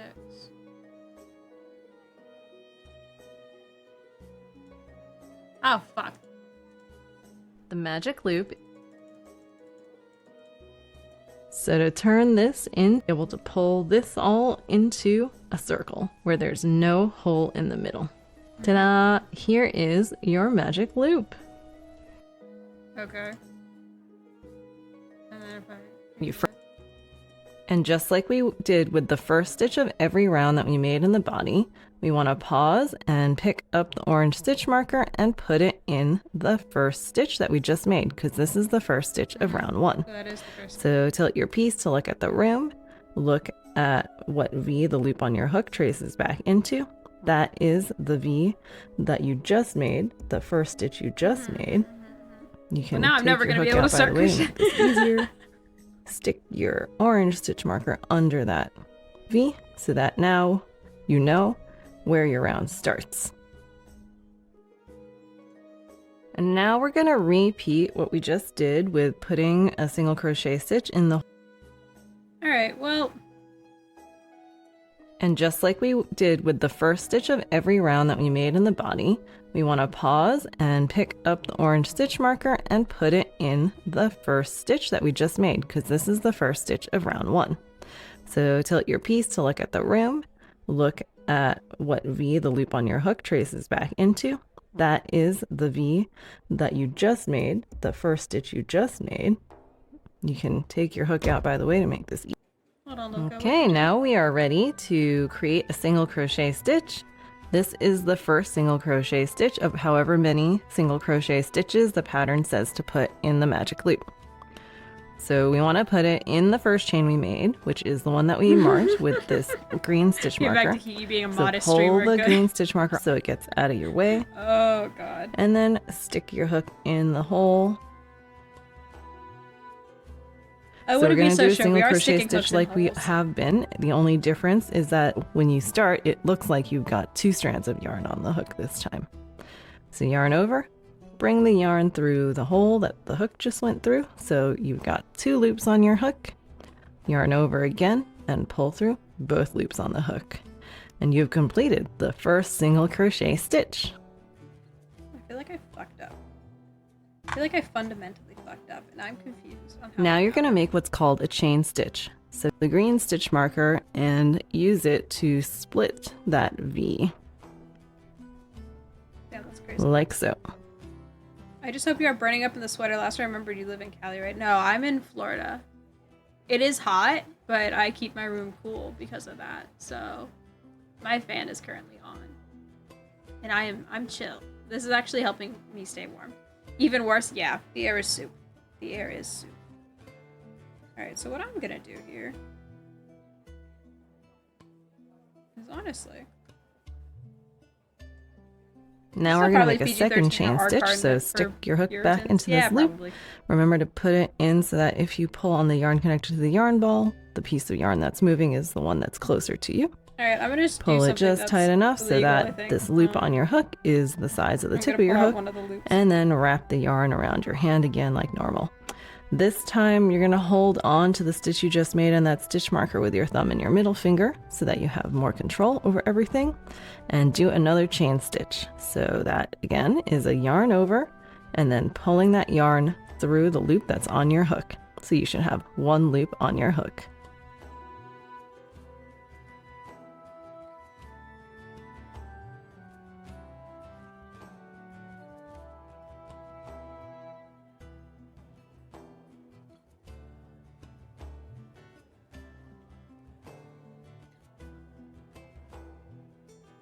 Okay.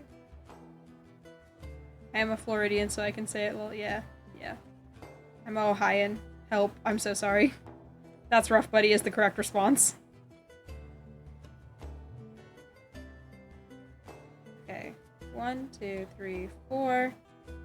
Now we're starting with 4. I'm sinking lower and lower into my chair. I'm sorry. I'll straighten up. Gonna drink some more water. My throat. I didn't realize like how dry my throat gets when I'm talking on stream because I just be yapping for hours. Truly. Thank you for the posture check, Barry.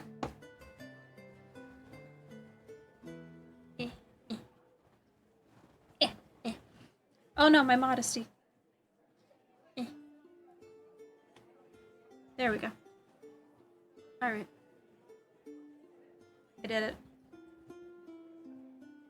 I'm once again a Puritan. Alright. Here we go. Doop. Ow. Ow. Alright, so now that I've done this, I can start working towards... I don't know if I would go that far. You know what? That's fair. I did have some raunchy content on my stream earlier, so... That makes a lot of sense. Let's see. Oh my god. Just want this shit to get straightened. Alright, now I have to do one more in here. Get out of my way, you heathen. Actually, I'm so silly. Let me mark the fucking thing before I get too far into it. Yoink. Bonk. She does, like, go through the effort of, like, going to clip the stitch, but I don't clip the stitch. I just fucking slide that bitch over the, thing. Like, I take my hook out, and then I slide it over the loop. And then I put my hook back in.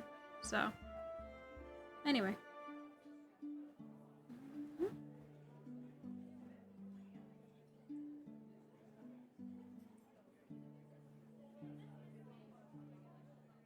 Okay, so I think I just did 2 in there, yeah. So now I can move that over and do the next stitch. Get over there. Bonk. Scoop. Yeah.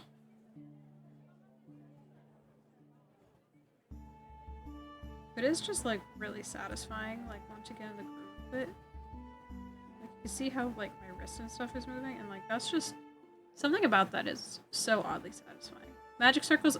Did I miss Witch Hour with Kiki? Well, you missed Crochet Hour with Kiki. Not really. I'm still here, but you miss Innuendo Hour with Kiki. That's what you miss.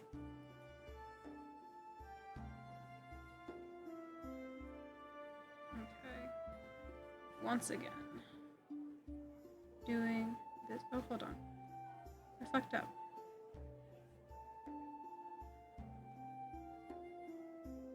I haven't been putting this little strand into my strands. Oh golly. Oh boy.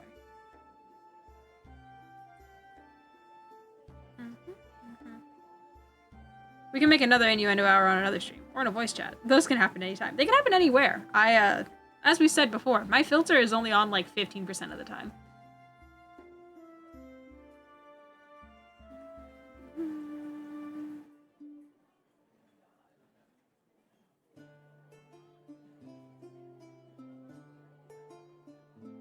Honk.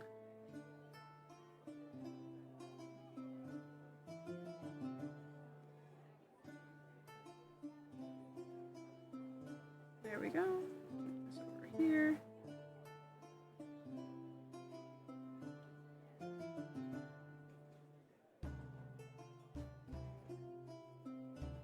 I like these kind of streams. They're so relaxing.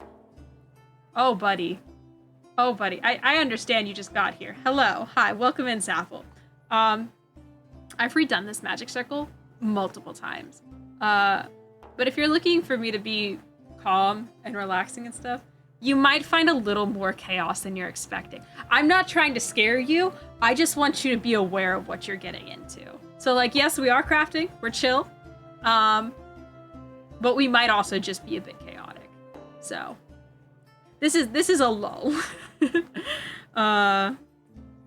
is me trying to remember how my brain works. How to use it. There we go. Trim! Thank you for the bits. Oh no, you can't see the fucking thing. Yoink. Let me put that there.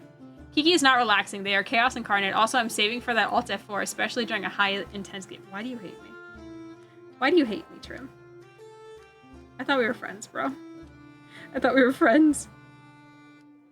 Now I'm intrigued. Well, you are more than welcome to stick around. Notice how this yarn is already cut? I've already fucked up so many times that I got to the point where I thought I could cut off this yarn, and then I've had to redo it. So, like, I'm quite literally just in the process of consistently redoing this magic circle and trying to figure out how an extra loop keeps sneaking its way in. I have, like, reduced the magic circle loops by 1 to see if it's going to make a difference. We can see if it does. Hopefully this is the time. This is the time. Kiki redoing the magic circle for the millionth time. One must imagine Sisyphus happy. No, for real, for real. I am Sisyphus and this is my curse. But I'm wearing you two. I'm warning you two. I'm a master of the booby horn. I hope you know. That's fair. So welcome in. I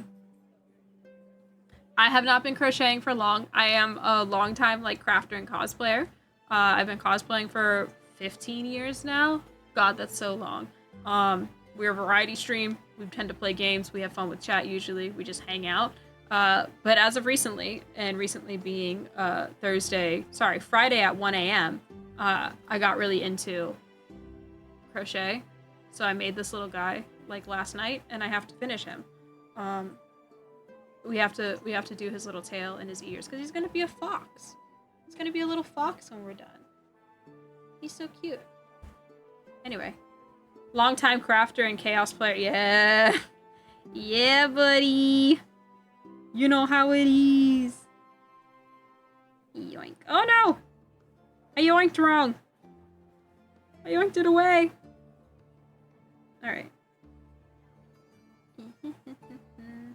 Trim, when's the next Monster Hunter stream? I gotta know when the hunting begins. I believe Trim streamed last night, Monster Hunter.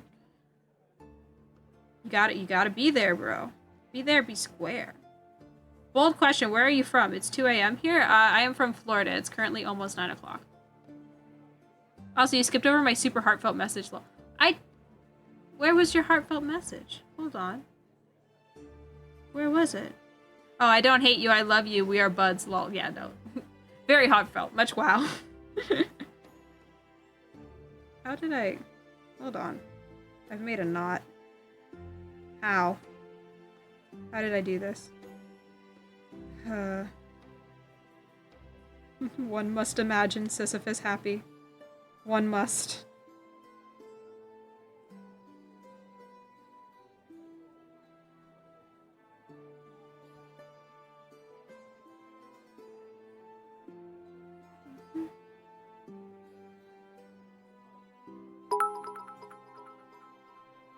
Much wow, very chaos, such emotion. Thank you for the bits, Trim.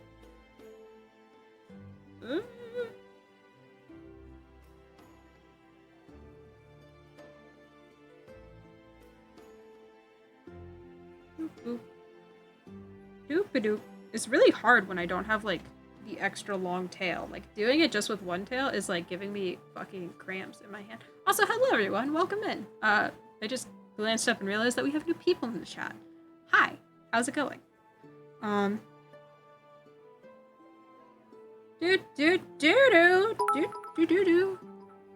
have returned from ad jail.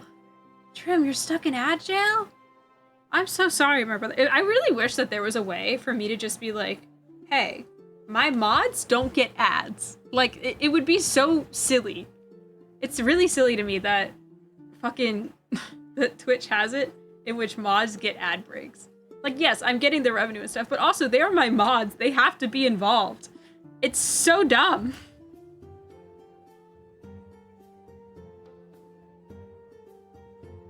Gotta make food and get ready for BG3. Playing BG3, have fun. Yes. As far as I know, streamers can skip ads. I'm not watching ads on my own channel. Thank you, Mads. Thank you for gifting it to Trim. Fuck your ads. That's why I'm subbed to Jade. Yeah. Because I don't get ads on my own channel. Like, if I'm watching my content, I won't get ads on my own channel. Because you're automatically gifted a subscription to your own channel. Because Twitch was like, that's silly. You shouldn't have to watch ads on your own channel.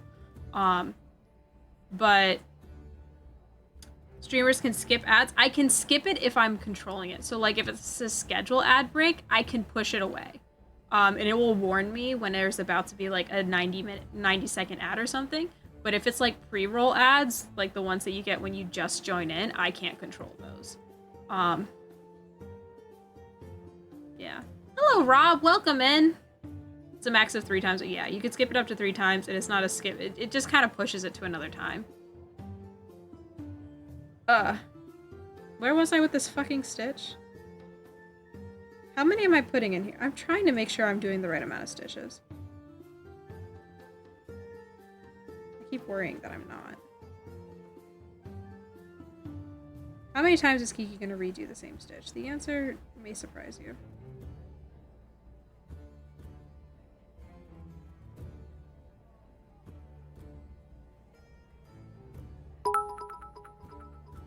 Trim, IDK where you are with your stitch, but I can tell where you are on your lead. That's hilarious. That's hilarious. Thank you for the bits. For those who don't know, I am an avid Lilo and Stitch fan. I absolutely love Lilo and Stitch. We went on a rampage the other day about the live action Lilo and Stitch. Not so much on the live action. We kind of came to terms with the live action. We're okay with most aspects on it that we thought. But then we learned about Stitch the anime, and then our rage really kind of took off. So am I. I wish I was there for it to enjoy that. Oh god. Hold on. Where the fuck was I? Okay. I keep losing my Trim, what are you doing? You're distracting me. You're distracting me with your funky noises, funky man. Stitch the Barry, I tell you, Stitch the anime was crazy. It was crazy. It was a fucking ride. Anime Lilo and Stitch isn't real. It can't hurt you. I really wish it couldn't. I really wish that I could say with confidence that it can't hurt me. Oh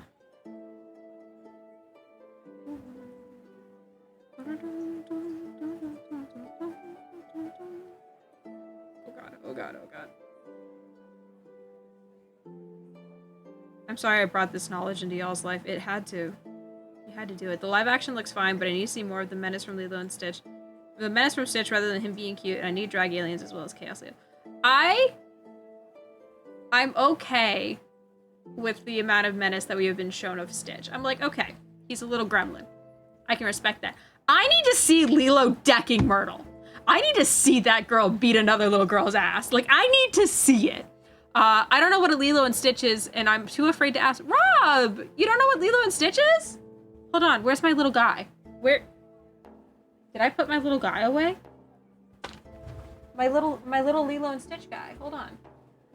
My Stitch.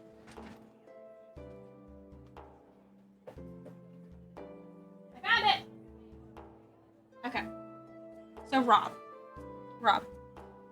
Lilo and Stitch is a Disney movie. It is a Disney movie from the early 2000s. And it's about this little blue alien. This guy. This is Stitch. Look at him. Focus. This is Stitch. He's holding a frog right now. He is a little blue alien that is made for destruction and chaos. He is an experiment. But he crash lands on Earth, specifically Hawaii. And he's trying to, like, do his little thing that he's basically made to do, which is cause chaos and destroy the world or whatever. He's also running from, like, galaxy cops, and the person that made him, for example. But he was an illegally made experiment, and he's trying to, like, cause chaos and stuff in order to make sure that, like, he's safe or, like, undercover or whatever. He pretends to be a dog. He does not look anything like a dog. Motherfucker is blue. Motherfucker is blue. This does not look like a dog. This don't look anything like a goddamn dog. Also, he talks, so he definitely doesn't look like a dog. Oh, thank you for the hype train. I didn't even know. I'm so sorry. Thank you for the hype train, guys. This is a Disney movie, and it's a very beloved Disney movie. Disney does not give enough credit to Lilo and Stitch, but, like, Japan loves Stitch. Japan loves Stitch so much. So they get a lot of revenue from Lilo and Stitch stuff. But anyway, so, which one did I get? So he poses as a dog, and this little girl, Lilo, whose parents are out of the picture because they passed away, unfortunately. Her older sister is currently her guardian, but her older sister's only, like, 19. She's trying to take care of Lilo and stuff, but Lilo's a very troubled kid because she's got bullying issues going on. She's a native Hawaiian, and fucking tourists are a problem. And as well, like, not only is bullying going on and stuff, but, like, she's dealing with the trauma of having lost her parents. She's, like, 6. She's very young. And so in trying to, like, keep her company and, like, try to, like, be a good guardian, like, those two have their struggles. There's Lilo and there's her big sister Nani. Nani's like 19. And they're having their struggles, and she's like, hey, let's get a dog. So you have some form of responsibility to take care of, and, like, you know, you can have a friend, because clearly the kids in your class aren't treating you right. So they go to the shelter, they get a dog. this is the dog. I use dog fucking loosely. Because this is not a dog. This is Stitch. Stitch is not a dog. Also, this is him when he's pretending to look like a dog. Stitch actually has 2 antennae and six limbs. Like he has 4 arms. He can shove 2 of those arms into his body and he can shove his antennas away. But he's a little chaos gremlin. So he's trying to deceive and like, he got brought into the shelter. They think he's a dog, whatever. And so they go to the shelter and Lilo finds Stitch. And she's like, oh my god, this is the perfect dog. He's weird like me. And so he's like playing it up as being a dog and like licking her face or whatever. And she's fully sold on it. She's like, this is my puppy. I love it. She goes to show the attendant of the animal shelter. She's like, this one. And the attendant of the animal shelter fucking screams. Freaks out because A, that doesn't look like a dog. And B, that dog came in as roadkill before. Like they thought it was dead because he got hit by a truck. I'm not going to spoil the entire movie for you, but like these are tidbits to know. Anyway, so she adopts Stitch. She pays like the $2.50 fee or whatever it was to adopt the dog. And so she's keeping this dog as her pet, whatever. The entire time that this stuff is going on, CPS heard about like Lilo and Nani's situation, and they have been sending they were going to send an agent to kind of assess if Nani's a fit guardian for Lilo. Nani has been trying her goddamn best. She's 19 years old. Keep this in mind. She is like 19 years old trying to take care of a rebellious, troubled 6-year-old. Yeah, if you don't know what CPS is, it's Child Protective Services. So they send an agent to try and like assess the situation. Things keep going sideways every time the agent visits. The agent is Agent Bubbles. That's his name. He does not look like an Agent Bubbles, but he's an Agent Bubbles. So things keep going sideways. Like Lilo's troubled, obviously, and so she does really weird things and bizarre things. Like she makes voodoo sporks that are dressed like people that she goes to class with, and she puts them in a pickle jar and she shakes it, and that's how she punishes her friends. And it sounds really weird when I'm saying it, but it's amusing to watch because it's legitimate. Like you're watching a very strange child. You're watching a strangely troubled child. Yeah, voodoo sporks. And so, like, that also happens at the same time that the CPS agent is visiting. She's got the voodoo sporks. She's locked Nani out of the house with a fucking staple gun. So Nani's trying to break her way back into the house. The agent visits and sees all this, and he's like, this isn't good. At the same time, the fucking alien cops, remember those? The alien cops are coming back trying to get Stitch. And Stitch is basically using Lilo as a human meat shield so that they can't try to get Stitch. So, like, in the same way that certain officials are currently parading around their children so that they don't get shot, Stitch is using Lilo as a bodyguard because the aliens can't hurt humans. Humans don't know about alien life yet, so they can't bring attention to that. That's, like, in the rules. And kids went to see this movie. It's very much a kid's movie. When you watch it, you'll understand. It is a kid's movie. But... Okay, hold on. What happened here? Hold on, somebody messaged me.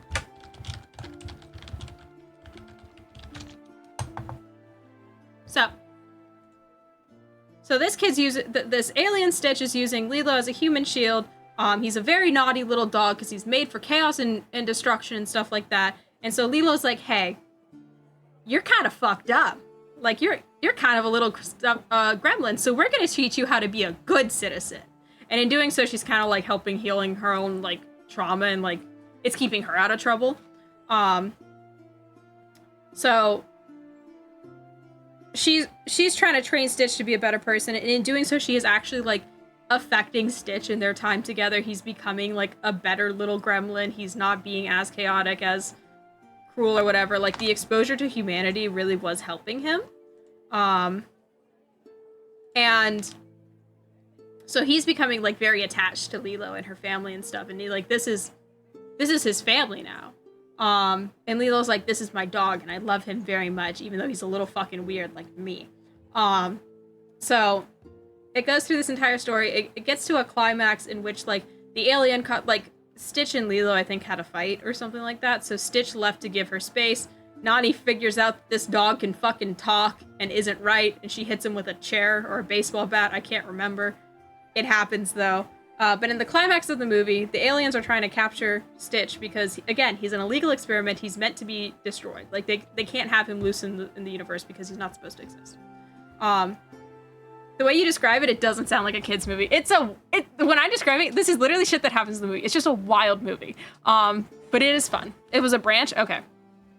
But anyway, it was like 2 to 3. To be fair, reasonable excuse. Reasonable excuse. I think that the fight happened because there was something along the lines going on, in which, like, CPS went, Nani, you don't have a job currently, or, like, you can't hold down a job because shit kept happening where, like, Stitch and Lilo would accidentally sabotage Nani's job. So they're like, you can't hold down a job. Clearly you're not a fit guardian for this child. We're gonna take Lilo away. And so then Lilo and Stitch, like, have a little fight or a stiff or whatever. They get separated. They wander off. Stitch is in the woods. The aliens are trying to capture Stitch. And in doing so, on accident, because, like, Lilo and Stitch meet up or something again, and one of them pushes the other out of the way, they catch Lilo instead. So they have this little girl, this 6-year-old girl, instead of the alien that they meant to catch. And to be fair, their catching machine is not on some... There's no cameras. They can't see what they caught. They're just assuming that they caught the right thing. So they caught Lilo, and now they're taking her back to Space Cop's base. So they're taking her to space, and Nani's like, Nani's looking at Stitch like, you better fucking do something, because that's my little sister, and she's going to space because of you. And so now I want to watch Lilo and Stitch. I haven't been able to watch it in a long time because it's my favorite Disney movie. But my parent, who I used to have growing up, really loved those movies. And unfortunately, she passed away watching those movies. So, like, it's been hard for me to rewatch those movies without her. But I do, like, now I really want to rewatch the movies. It's been like 7 years, so I don't, no pity party or anything, please. But it's been hard for me to, like, get back into rewatching it without thinking about her. So, well, I won't have to watch it now. You need to watch it. You need to watch it, because I don't fully remember how the ending goes. But anyway, so Stitch and the 2, like, space cops that were after him that have been kind of monitoring his relationship and stuff, one of which is his creator, who's like, you know, maybe you're not so bad. Like, maybe you're trying to do the right thing. Stitch basically bullies these 2 space cops into helping him again to get Lilo back. And so, like, they go on this whole little, like, chase scene in the sky with, like, spaceships and whatnot, and they get Lilo back. And then they have, like, this warm, heartfelt adventure. But the space cops have already been called. The Federation of Space Cops have already been called. So they come back, and they're like, honestly, we could watch Lilo and Stitch tonight, maybe. I don't know. But anyway, yeah, Stitch is really strong. He does throw a Volkswagen bug. But the space cops come down to Earth, and they're like, hey, we're taking Stitch. Like, we're taking Stitch away. And Lilo's like, you can't take him, because legally I own him. She's 6, so, like, she's not wrong. And they're like, what the fuck do you mean you own him? And she's like, I paid $2.50, and this is my dog. And she pulls out, like, the adoption certificate. And they're like, she does kind of have a point here. She does, that is her dog. We can't legally take it away. And so they're like, all right, you can keep Stitch. But, like, there's a much more heartfelt conversation that happens in reference to, like, other things that happened previously in the movie. However, we're not going to get too into that because you need to watch it so that you understand and, like, experience these things for yourself. So Lilo and Stitch have, like, this heartfelt conversation in front of, like, everyone, like, references to some things previously in the movie or whatever. And the space police are like, okay, well, we still need to take him. And she's like, you fucking can't. Like, that's my dog. And then, like, the CPS cop is also there. Like, the Child Protective Services agent is there. Witnessed the whole thing. Witnessed what Ani was willing to do to get her sister back. And it's like, listen, you're a fit guardian. I don't care. But also, the CPS agent apparently has, like, history, some lore we did not know before. And he's like, well, you can't do anything. Like, I don't remember the specifics. You can't do anything that's gonna affect a human being on this planet, and like you can't destroy anything on this planet either because of the endangered species. And they're like, what endangered species? And they're like, mosquitoes. This man convinced aliens that mosquitoes were an endangered species, and for that they could not interfere with Earth. Because they're an endangered species. And so like they pull up some like really old rules or whatever about like space stuff, and they're like, yeah, they can't interfere with human beings, or like they can't destroy the Earth because of the mosquitoes. It's so weird when I'm saying it. But anyway.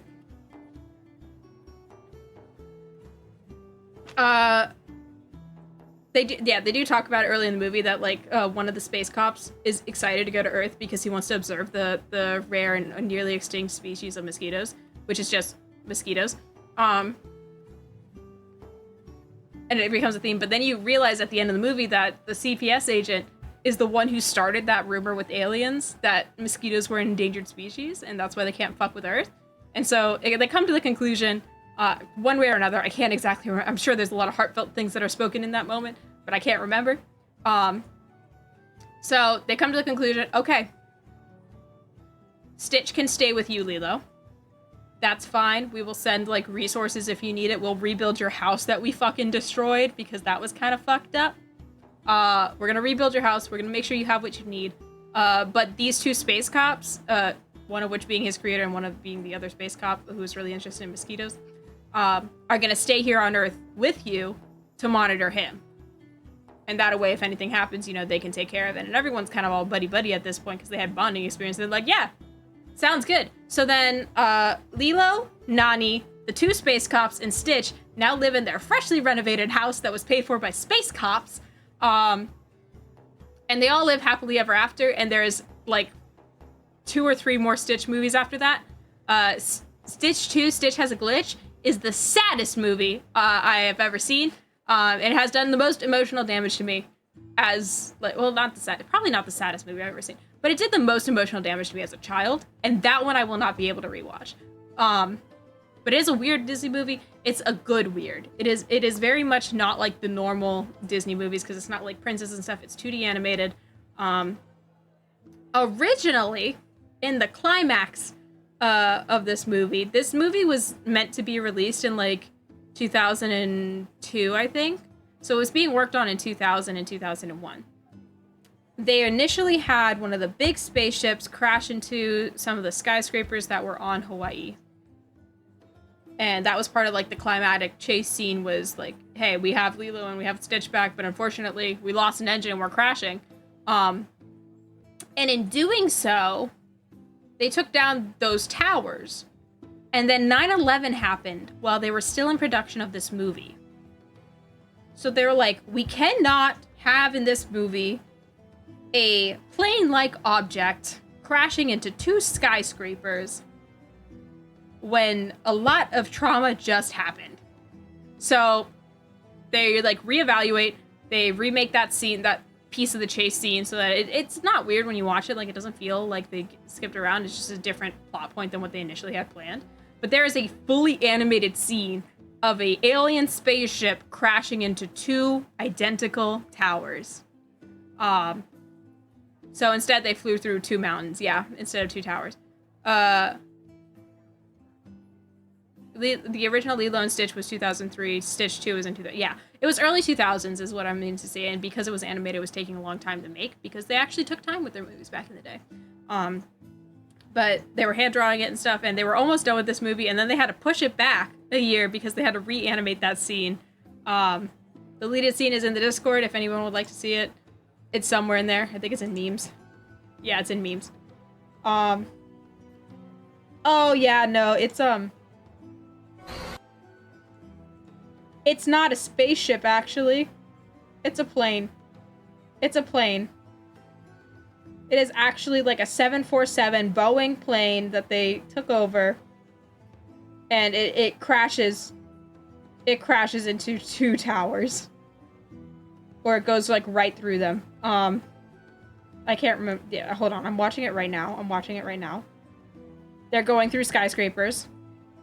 They're landing on the sky. They're destroying these skyscrapers. Yeah, no, there's a crash. So anyway, they obviously couldn't do that again because 9/11 just happened. That's still a very sensitive subject. A lot of people died. So they changed it. They changed it to, instead of like chasing each other through a city in Hawaii, they changed it so that they were then chasing each other through like the nature of Hawaii and like the mountains and stuff, which is fine.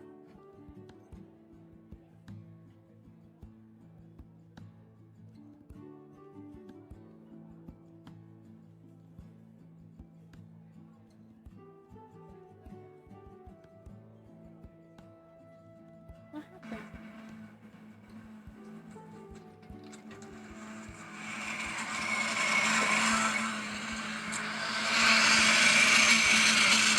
What the fuck?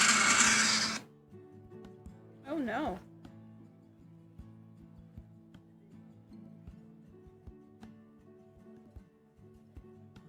Yikes. Sorry, my boyfriend just messaged me a video of his car doing weird things and making weird sounds, and we're like, huh, what the fuck was that about? Anyway.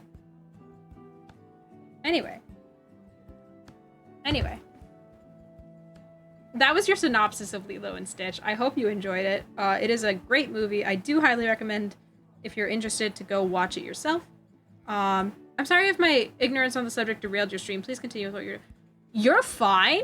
I derail myself from stream all the time. Like, I think at one point I was gonna have video games on this stream, and then last minute I was like, no, we're crocheting instead. And I've redone this magic circle multiple times, and I've fucked it up because I keep messing up, and then I get distracted, and then I forget what stitch I'm on. So, like, it's fine. Also, synopsis, bro, that was the whole plot, essentially. I don't know how to shut up. You can't ask me to shut up on things. Anyway. Need more water. I'm a professional drinker of water now. The fuck is in my water? It's dog hair. It's a piece of my dog's hair.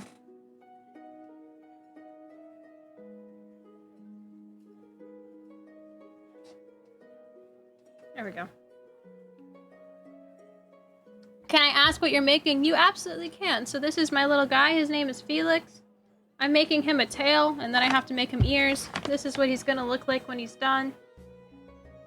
It's a little wooble fox. Kiki quiet, only when overstimulated and tired. Truly. Truly. Fuck ads. Hello, Maddie. How are you doing, my love? Where was I? 1, 2, 3, 4, 5.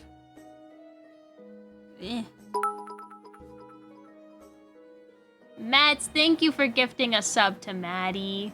Also, Trim, thank you for the bits. Gonna get derailed and get distracted from the project. Ah, dude. Keeps happening. Keeps happening, bro. Madeline. Madeline! Maddie of the Loon! How's it going? Oh shit. Oh fuck, I am pulling things apart. What is this? Why were you in there? You're not supposed to be in there. That was brought through the wrong loop. What the fuck? Anyway.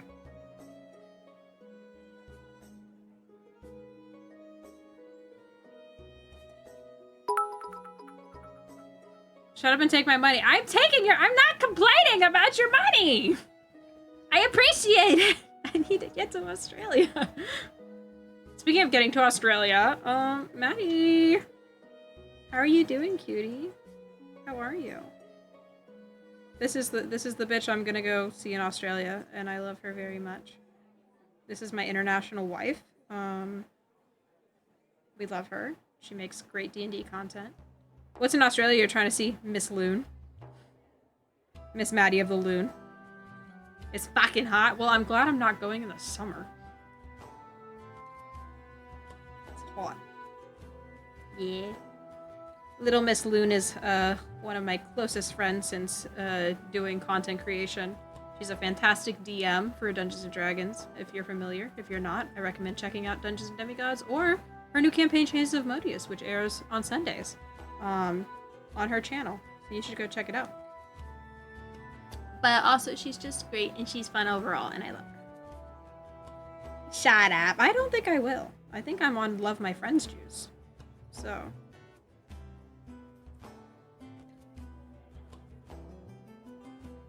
I don't think you can make me shut up. Oh, I slipped. I slipped out.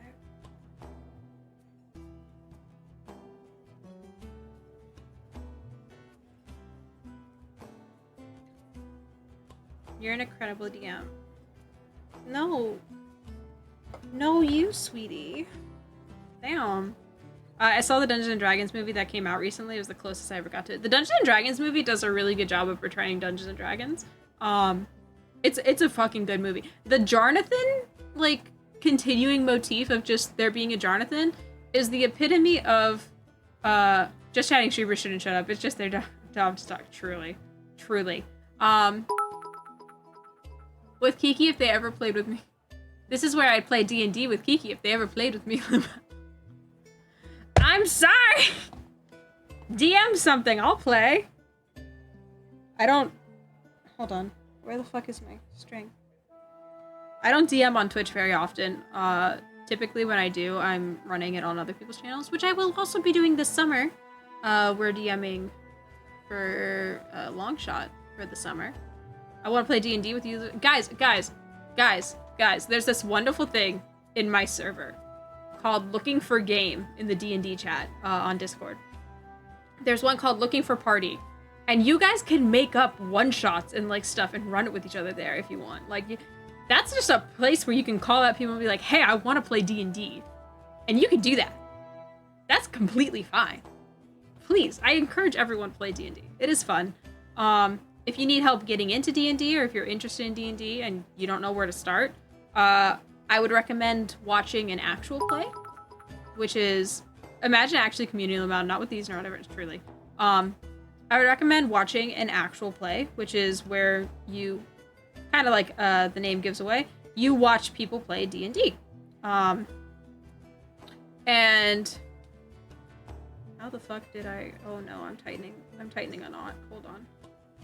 You watch people play D&D, and then it kind of gives you an idea of like how things work and how things run. I could sit here and tell you all of the rules of D&D, but I'm going to bore you to death if I do. So, I recommend watching an actual play. There's plenty of popular ones, such as Critical Role. Rob! Thank you so much! Oh my god! This won't get you Australia tomorrow, but Rome wasn't built in a day. You know what? I appreciate that so much. Hold on. I was gonna wait till I mounted this, but I have to write down all the little names of the peeps who are helping me. Alright. Board time. Oh. How do I... right here.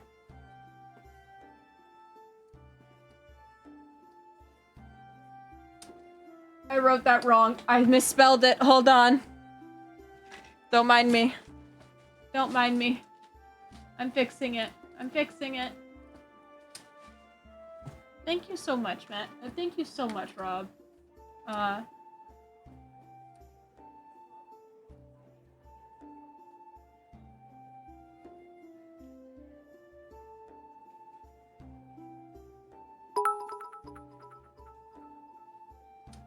My name better be up there, I swear to hell. You're gonna get up there, don't worry.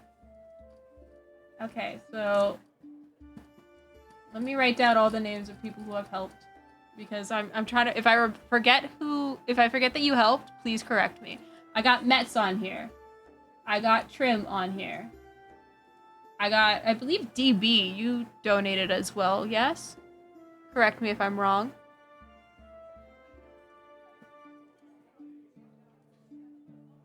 DB did yeah, okay, thank you. I'm not writing the amounts, I'm just writing who's helping, because I appreciate it. Brun did. And Rob. I'll donate some when I get paid this Thursday. I appreciate, you guys aren't obligated, but I do appreciate it. I really appreciate it so much. Can you guys see that? Oh, you can't see it right now. Hold on. Hold on, we're gonna go back to chatting. You can see it a little bit. I might have to move things around, actually. Let me move things. Can you see? Can you see? I got Mets, I got Trim, I got DB, Bren donated, and now Rob has also on there. And thank you so much. I'm on the D's Nuts board. Mom, get the camera! Get the camera! I'm on the D's Nuts board. There you go. These are my nuts. Appreciate you. Thank you so much. I'm assuming that that's because I gave such a stellar synopsis of Lilo and Stitch. But anyway, you should watch it. I recommend. You can see it. You can see D's nuts. You know what else you could see? You know what else you could see?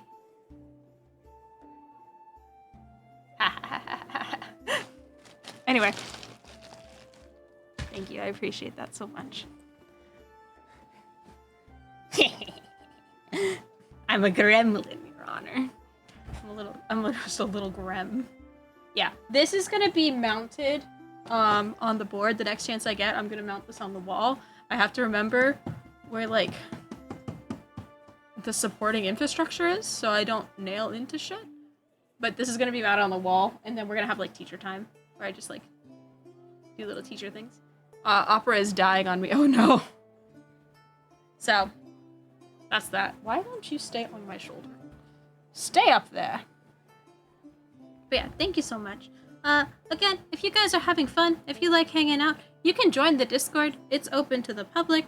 It's my community Discord, and it's where you can like, you can find out when I stream. We chat. We do games with subs and games with chat.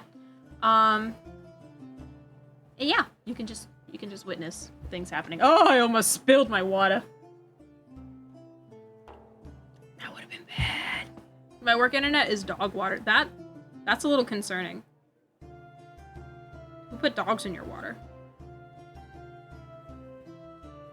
Keep having to figure out where I was with this project. Okay, so on this one, I'm remembering how we do. Oops. Not the water. I audibly sighed, Becky. Listen. I'm just a little guy. I'm just a little guy, okay? Dog water. Stop putting dogs in your water. You telling me a dog made this water?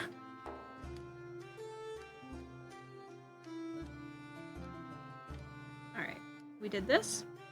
Alright, gotta head off, but I love you. Good night, Maddie. Have a good one. Yeah. Boom, boom, boom, boom, boom, boom, boom, boom, boom, boom. Welcome in, Rob. I see you in the Discord. Welcome. Thanks for joining. Where... My hand is cramping. This is bad. If I could switch hands and just do this left-handed, I would, but I don't know how to, like, crochet left-handed. God damn it, you're telling me a shrimp fried this rice? Potentially. You know what? Fuck it. We're gonna learn.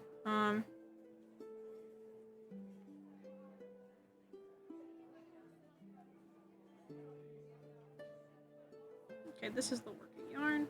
Keep that over there.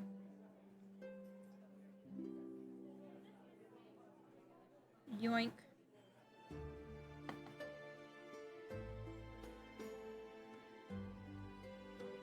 Working yarn over here.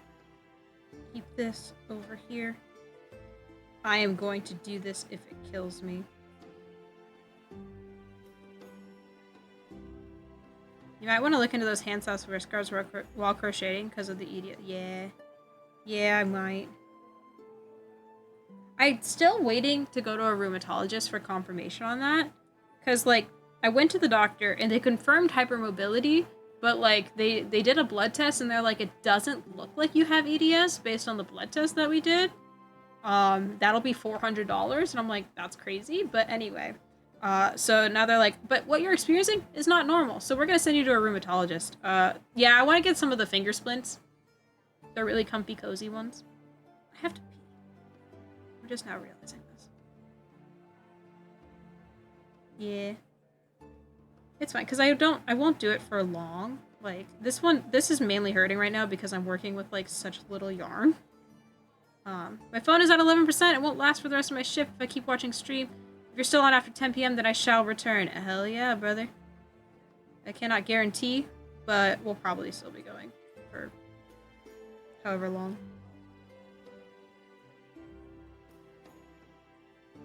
Oh! Okay.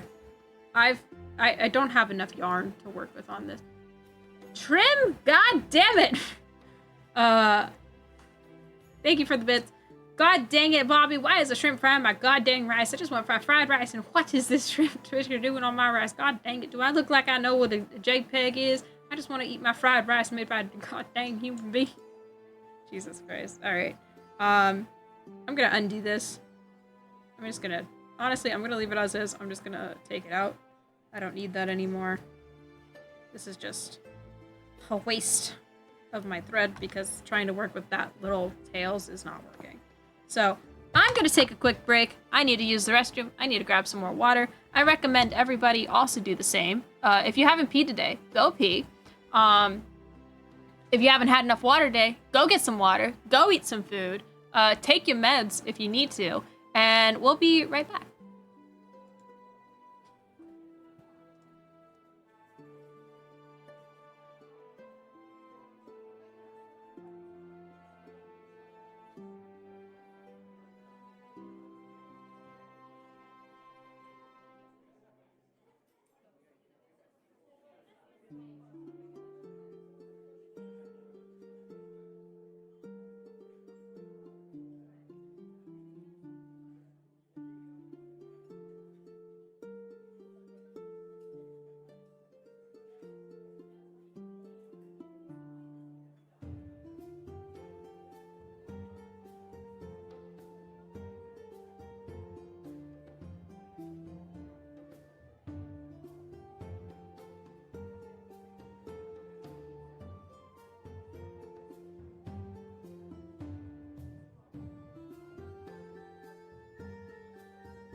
What were you gonna do?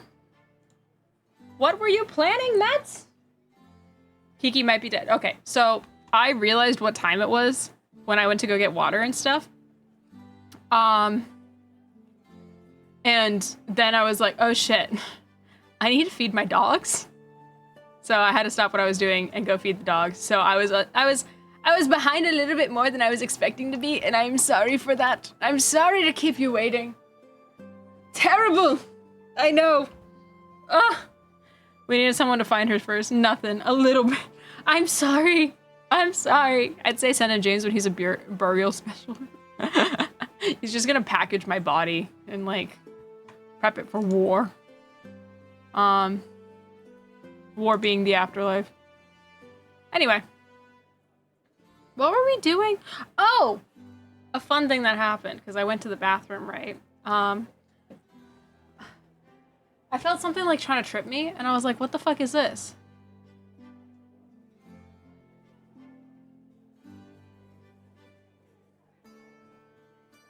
This fucking piece of yarn. The ball chased me all the way into the bathroom like the fucking Campbell's soup can. Jesus Christ. Jesus Christ. Anyway, thank you guys for hanging out. The fun thing in the bathroom is an interesting start to a story. What am I if not oddly interesting? I got lore upon lore. You know? I got stacks of lore. Alright, let's rebundle this. Hell, Matt! How you doing? And baby mama do stuff? You don't want to know. It's been a stream of me crocheting and failing. Not failing on the crocheting. Well, no, I have failed on the crochet. But failing to keep myself from making innuendos on accident. The filter was off. I turned it on for like a solid 30 minutes to an hour. And then it was gone. It was gone. Much like my white thread. Where is my white thread? I need it for the yarn. I think it's in here. It's not. Oh no. Is it in here? Yes. Anyway. Mets, don't you have a stream? Kiki decided to stop being a family-friendly streamer. It was scary times. Listen! I gotta pay the bills for Australia. I gotta pay the Australia bills. There's a clip in the Discord, it terrified me, yeah. Yeah, it should. It should. Anyway. Yeah, I didn't realize it's like almost 10 o'clock, and also my mom put me in charge of dinner, and because of my time blindness, you could probably see how I've caught the kitchen on fire multiple times.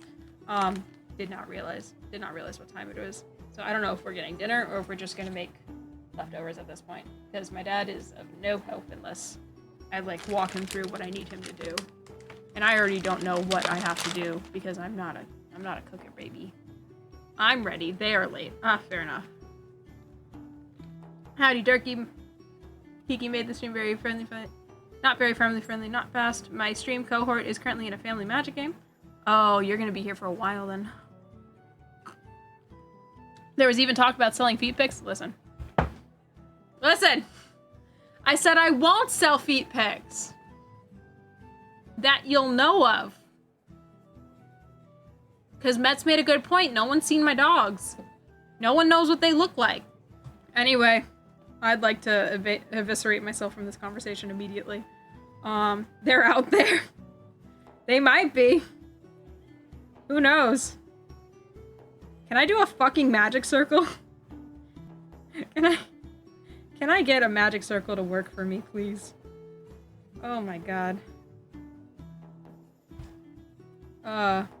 Much talk about a certain magic. I would like to see the baby. The babies are eating. Oh. I don't know where my cats are. Let me find. Hold on. Let me find you a critter. I'll get you a critter.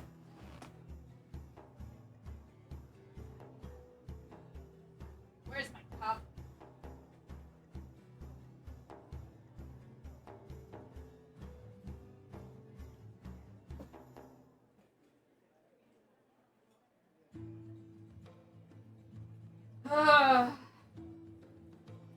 gonna have to wash my hands after this one. Hi, buddy. Come here. Yoink.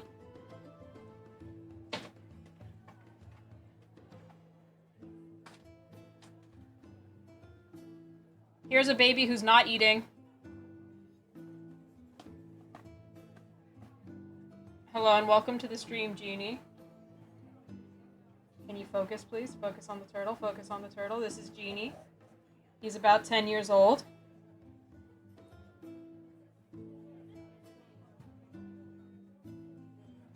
Look at him go. He's a red-eared slider. He's got a little bit of a vitamin deficiency right now, which is why his red is kind of faded. But you can see, oh, I don't want to poke you, buddy. You can kind of see, like, if you look at his ears. He has little red ears. Yeah. Why are they in a Tupperware? Because he's wet! And I don't need him being wet all over my stream setup. He also fits in it, which I wasn't expecting. He has a tank. His tank is right next to me. I need you guys to know that when you hear like a weird sound or like a splash or anything, it's this motherfucker jumping off of his is this motherfucker jumping off of his tank. This whole joke was seeing the it was about seeing the dogs, but this works too. Well, the dogs are eating! I can't interrupt them while they're eating! And the cats are also eating. Because I feed them at the same time. The only person who doesn't eat at the same time is this little motherfucker. Little is a strong. Something just popped over there, which is weird because he's in my hand. What is a turtle if not an armored dog? This is my little guy. I've had him since he was a hatchling. He was in my pool, and he could not figure out how to eat normal food, so I assumed that he had brain damage, and I have kept him ever since. He will be going to a big pond soon. That's not like a big pond in the sky reference. He's just gonna go to a bigger pond because I cannot sustain the tank that he needs. I don't have room for him anymore. So this is Jeannie.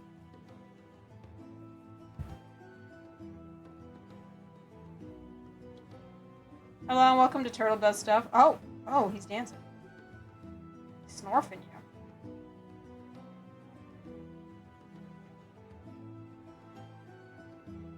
It's snort.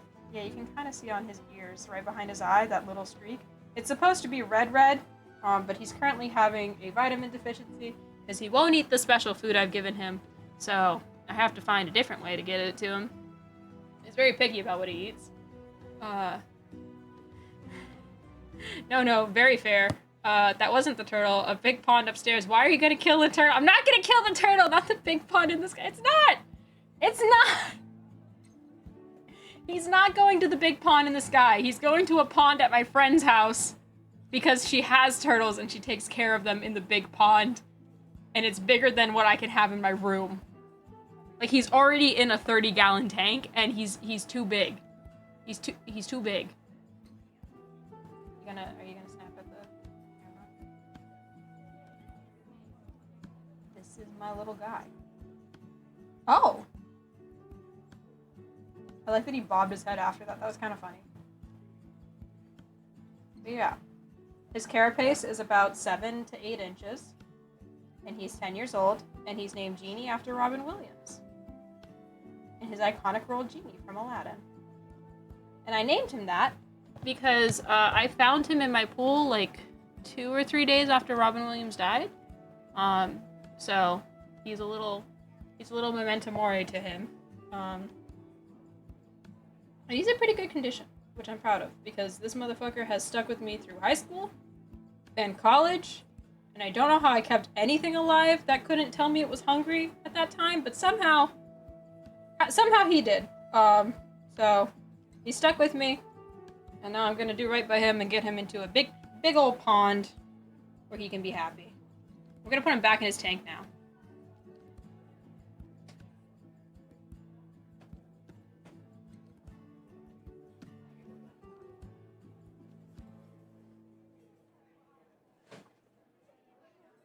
He looks so confused. I have to wash my hands.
gonna give him a treat, actually.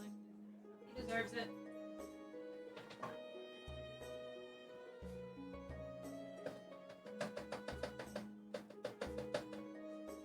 There you go, good boy.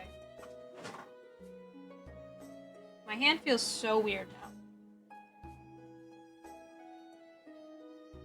Like, the hand I was holding him with, it feels like really cold in the center of it. I don't know why. Anyway. Oh, my thing.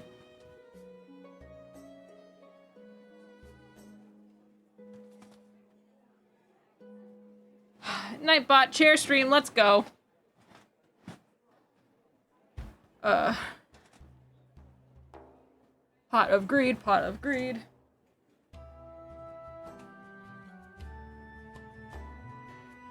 That'd help me if I'm ever on like a streamer trivia and it's like, hey, name this emote, and it shows pot of greed, because I probably won't know. In that moment, I will just panic. Alright, I'm gonna put my headphones back on. Anyway. Alright, hold on. I have to catch back up on chat. Excuse you, don't you mean Will Smith from the critically acclaimed live-action Aladdin movie? Well, he was born before then! Gonna kill the turtle, already got it in the Tupperware. No. Opera died again. Very dead dove, don't eat. Dead don't dove eat. It's just a little guy. Excuse you, Nightbots, quit spamming. That's our job. Nightbot! Nightbot didn't like that very much. Chair stream, let's go. Isn't this Spencer? Not here. Of course, Robin Will Smithums. Haven't played Yu-Gi-Oh! In almost 2 decades, and even I know that. We are an OG Yu-Gi-Oh! Family here. Pot of Greed will never be truly banned so long as you hold the heart of the cards. Y'all have your own Dual Monsters League rules? Damn, this place is cool. Which, coincidentally, the heart of the cards is in fact just an original copy of Pot of Greed. It has the same rules to get Pot of Greed as no restrictions. What if I play Change of Heart? Does that mean you no longer have the heart of the cards? Same rules, but we'll stop at early GX. I would like to petition that Ojama Country still be allowed. But you wouldn't have to catch me actually playing the game, which I will never will because I'm MTG boy. I have coffee, let me...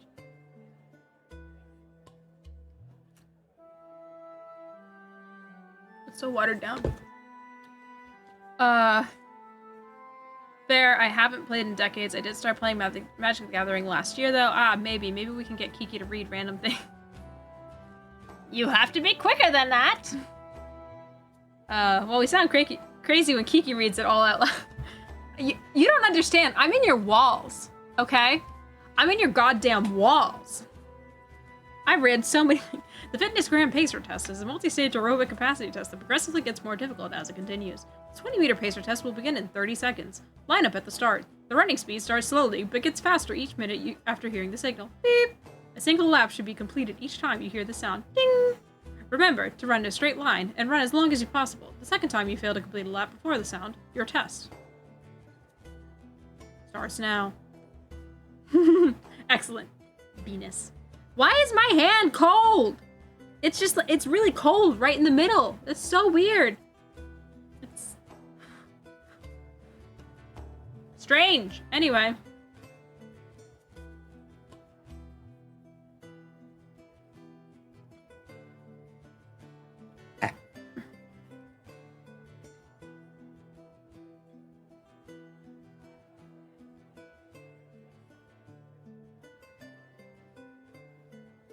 According to all known laws of aviation, there is no way a bee should be able to fly. Its wings are too small to get its little fat body off the ground. The bee, of course, flies anyway, because bees don't care what humans think is possible. Yellow, black, yellow, black. Black and yellow, black and yellow.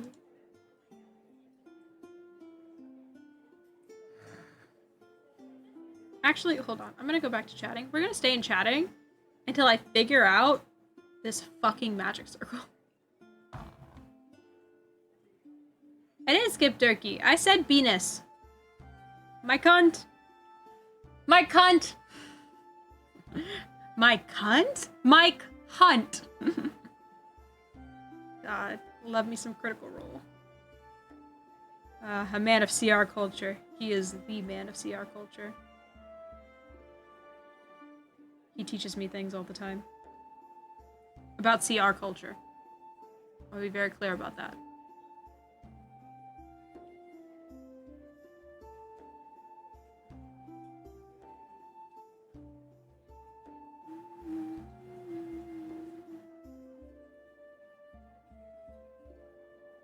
Alright.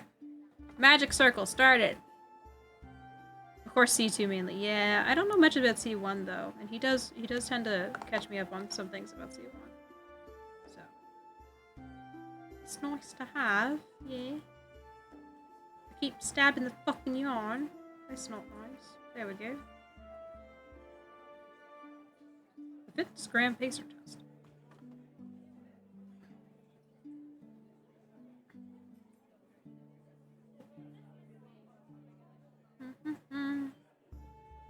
I love Vox Machina. I am really enjoying the animated show. I haven't watched season 3, and I probably like should, but I haven't.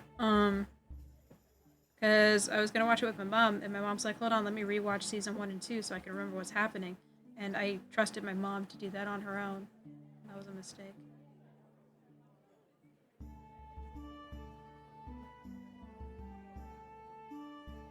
Okay, so 1.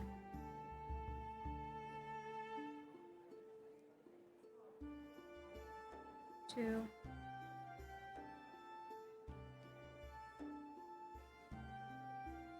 3. The lore is so sad, yeah.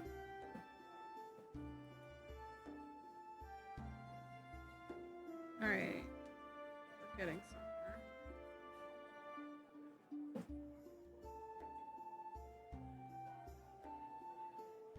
Okay, 1, 2, 3, 4. Got 4.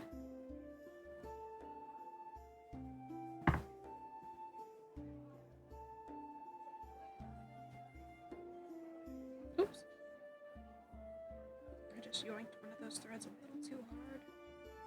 Pulling on his thread light. What did I say? What? What did I just say? I really hope the mic didn't pick that up. I'm hoping nobody picked that up. Don't clip that! God damn it! My brain buffered! Dog, you haven't watched season 3 yet? No, I haven't.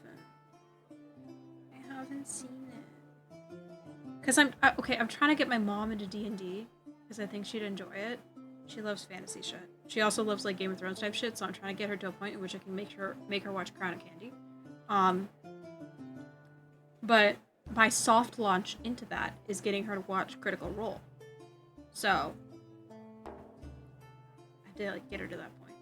Still waiting on the Mighty Nine show though. I need that more than any other. I need it. I am a little bit upset with the test footage from campaign 2 show that's in the works, because they gave us the test footage with like Ford and Jester running through the city and stuff, and like cute as hell.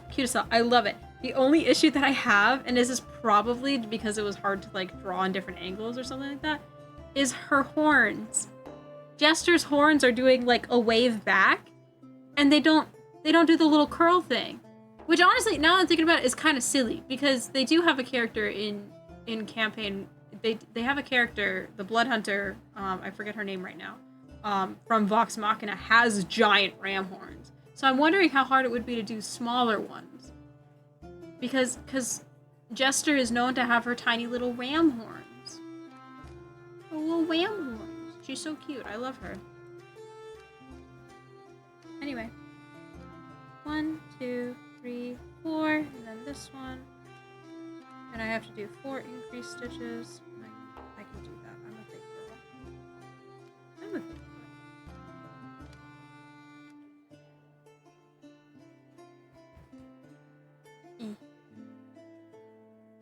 I mean, while a valid criticism is just test footage, it is just test footage, but that does mean that that's probably the designs that they're going with.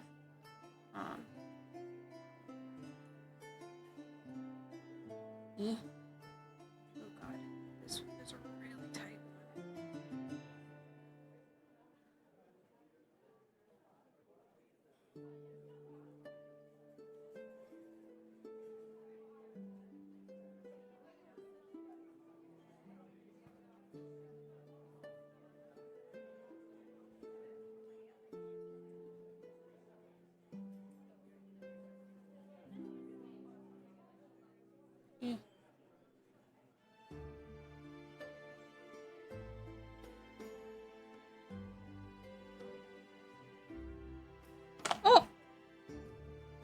Oh no.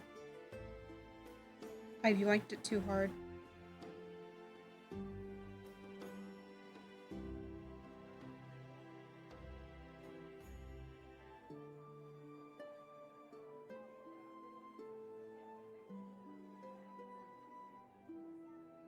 There we go. I've unyoinked it. It's fine.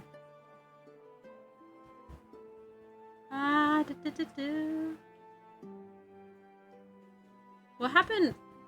It's not showing me any messages that were sent by people who are banned. What's going on there?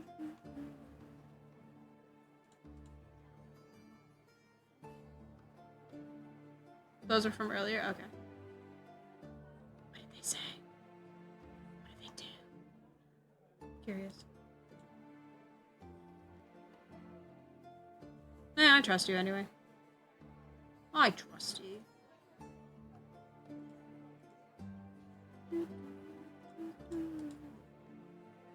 C2 was what got me into CR, so I kind of just only care about getting the Mighty Nine show. You want... Do you want more viewers? Click this... Fair enough. Fair enough. Okay, yeah, no, fair. Normally, though, like, it tells me when there's, like, a flagged message coming in. It's like, hey, this is a suspicious message. But that's fair. Alright. Hopefully just 2, though. I'm a little concerned they're going to condense it into 1. Hopefully 2, though. They definitely got, like, another 2 seasons of Legend of Vox Machina enough. Maybe 3 if they really stretch it out. I need to finish... I really hope that they add somewhere... Like, I hope they bring back Scanlan's big emotional moment, the "What's my mother's name" monologue. I hope that they bring that back into campaign 3 into campaign 1 show somehow, like into the Vox Machina show. I really hope they bring it back somehow, because like I know why they didn't include it at the time in which it was happening. I have been spoiled on season 3, but I really wish that they like would bring it back or something, because I know why they cut it out was because they didn't know if they were going to have Sam be able to voice act it again. Which honestly, I feel like that's even more of a reason to have it in, because what a fucking performance it is. But yeah, I would have liked to see it. I would love to see it brought to action, because it was one of the most iconic monologues of campaign 3. So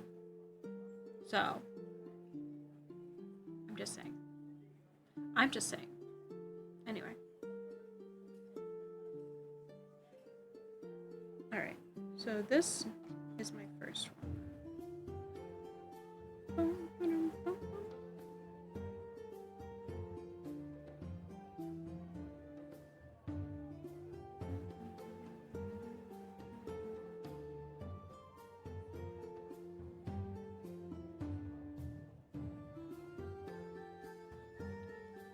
It was a powerful moment. In my opinion, they could just rip it from the OG stream and I would be happy.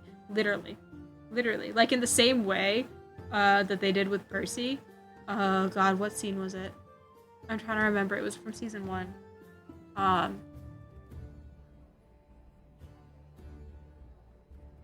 Not that your secret's safe from my indifference. It was something. It was like a big scene. I can't fucking remember it off the top of my head. Yeah, but like, it was important moments, and they transfer it over. They tweak it a little bit, but then they'll like transfer it over. And honestly, I feel like they could just take the exact thing that was said in stream for him and just put it in the fucking show, because that was an amazing fucking monologue. It also didn't make as much sense with other things that got left out of the season, like Spicy's. Yeah, yours is the face I saw when murder entered my. Yes, that is a good. It's such a raw fucking line.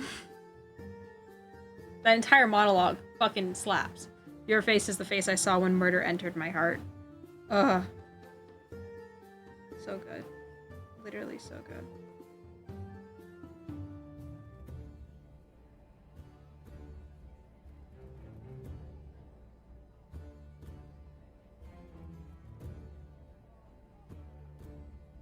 Taliesin is the man of one-liners. Truly, he is. He is the king of the one-liner. Just even like falls into chat. Hello, welcome back. He's amazing. Just like the fucking, even in campaign 3, or sorry, campaign 2, where he's just like, help, it's again. He's so funny. If they don't have the Caduceus speech to Trent Ichabod, if they cut that shit out, I'm gonna be pissed. I'm gonna be so pissed. They need the cupcakes. I think they will include that because it was critical to the plot. I feel like they're gonna keep both of those because they were critical to the plot. We're running, it's bad. The cupcake scene especially was critical to the plot, so I do think that they're going to include that. But the point where fucking Caduceus puts Trent Ichthorn in his place is so good.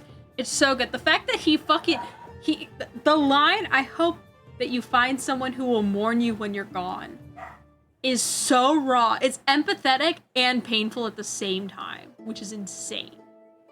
Which one am I on? I did two.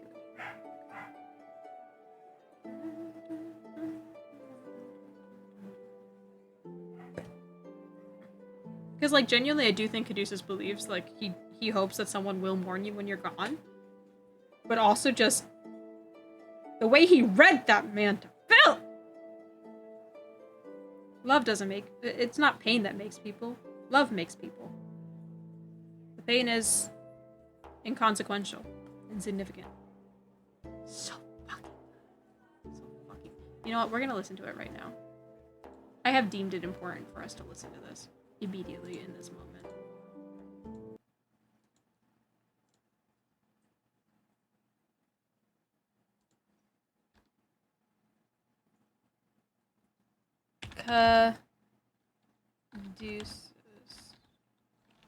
Caduceus Clay Trent is the first fucking thing. Oh my god. Regardless, it has been a pleasure to get to see all of you. Thank you for accepting our invitation and for this quaint bit of conversation. Thank you for the delicious steak. It was really one of the best I've ever had. Well, I will let the staff know post haste. Thank you. I will take my leave. Yeah, I say before you go, I think perhaps you were one of the most powerful... Barry, you need to run.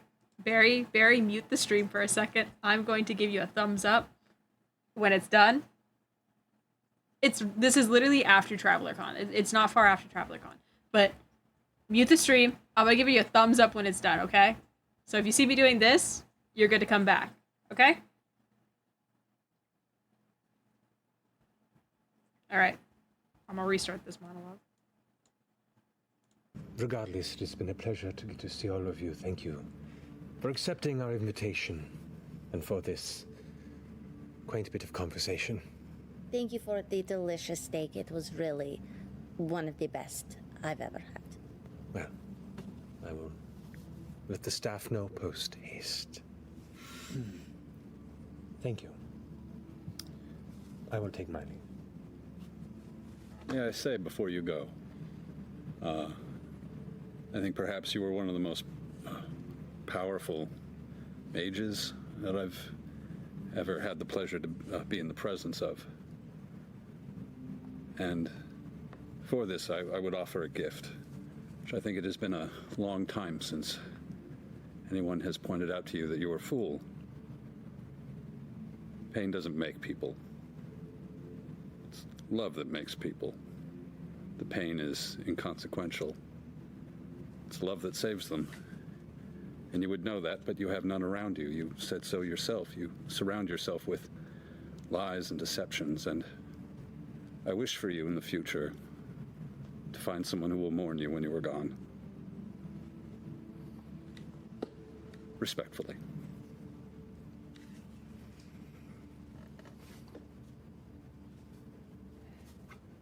Good night. And he vanishes. He wasted a spell slot on that. That was so tasty. Astrid and Adolf are just kind of like, yo. You're That welcome. was... Wow. Adolf takes his, like, his napkin. Do you guys want to hang out or something? You want to go grab a drink? I was going to ask the same thing. Why What you don't up we to? get out of here? No, I have I have Come business I have on. to attend to. Anyway. That scene is so fucking iconic. I fucking love it. You will. I hope that you find someone who will warn you when you're gone. Iconic line. Iconic. Does Barry know they can come back? Is very good. Fully caught up with Bell's House. Watch Fox Machina on Prime, and now I'm catching up with Mighty Nine and the one shots that happened afterwards. Very good. Hell yeah. Genuinely, I cried during the reforging.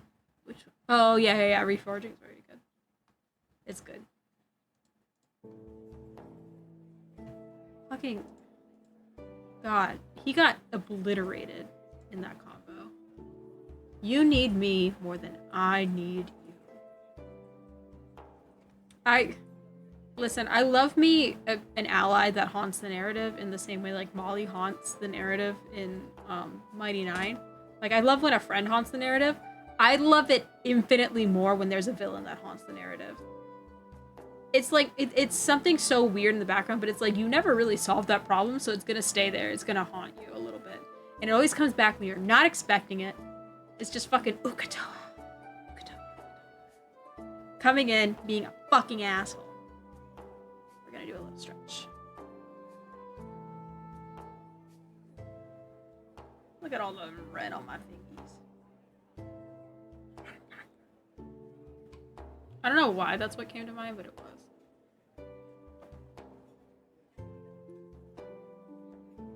Autumn Orange, a music producer, ripped that line, "You need me more than I need you," and made an entire song about it. That's so good. I think that's a big thing that people underestimate. Yes, it is definitely significantly.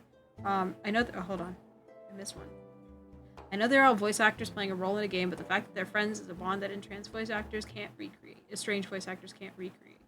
And then Shazam said, "I think that's a big thing that people underestimate. Yes, it is definitely significant that they're professional performers, but I genuinely think the biggest reason for their success is that they were already close friends for years before streaming, and you can tell." This is my hot take when it comes to APs. I think that above all else, your cast should be friends. Because if you have tension within the cast, if you have people who aren't as familiar with it, you're not going to get as good of a performance. And yes, diversity is important. You should aim to have a diverse group of people in your games. However, if you cannot get a group that will get along, that can like hang out outside of chat and just like, you know, vibe with one another, then you're not going to have a very compelling story. That is my hot take. You can fucking crucify me for it if you want. But I think that above all, when it comes to an AP, especially if you're trying to go long form, one shots are one thing, but like if you're trying to go long form, you're trying to have a long series, you need a group that gets along. You need to have it. That's just how it be. There's a Seaside Tavern version of this. Hold on, I need to know what the Seaside Tavern sounds like. This definitely sounds like it's Seaside. I'm going back to the Fantasy Tavern.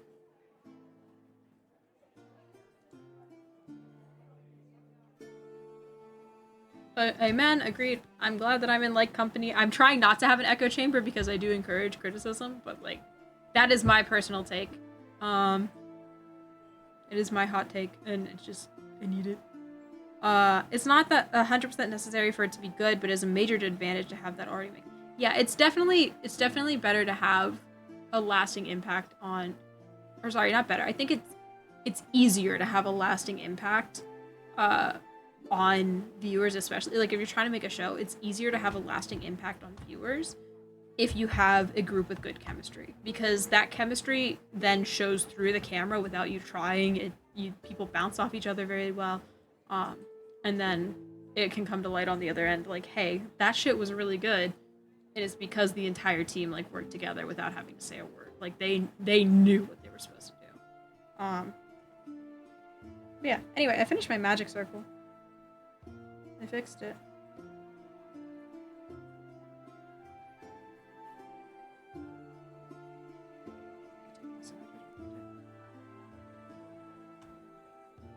One, 2, 3, 4, 5, 6, 7. Wait a minute. 1, 2, 3. Oh yeah, I'm on 8. So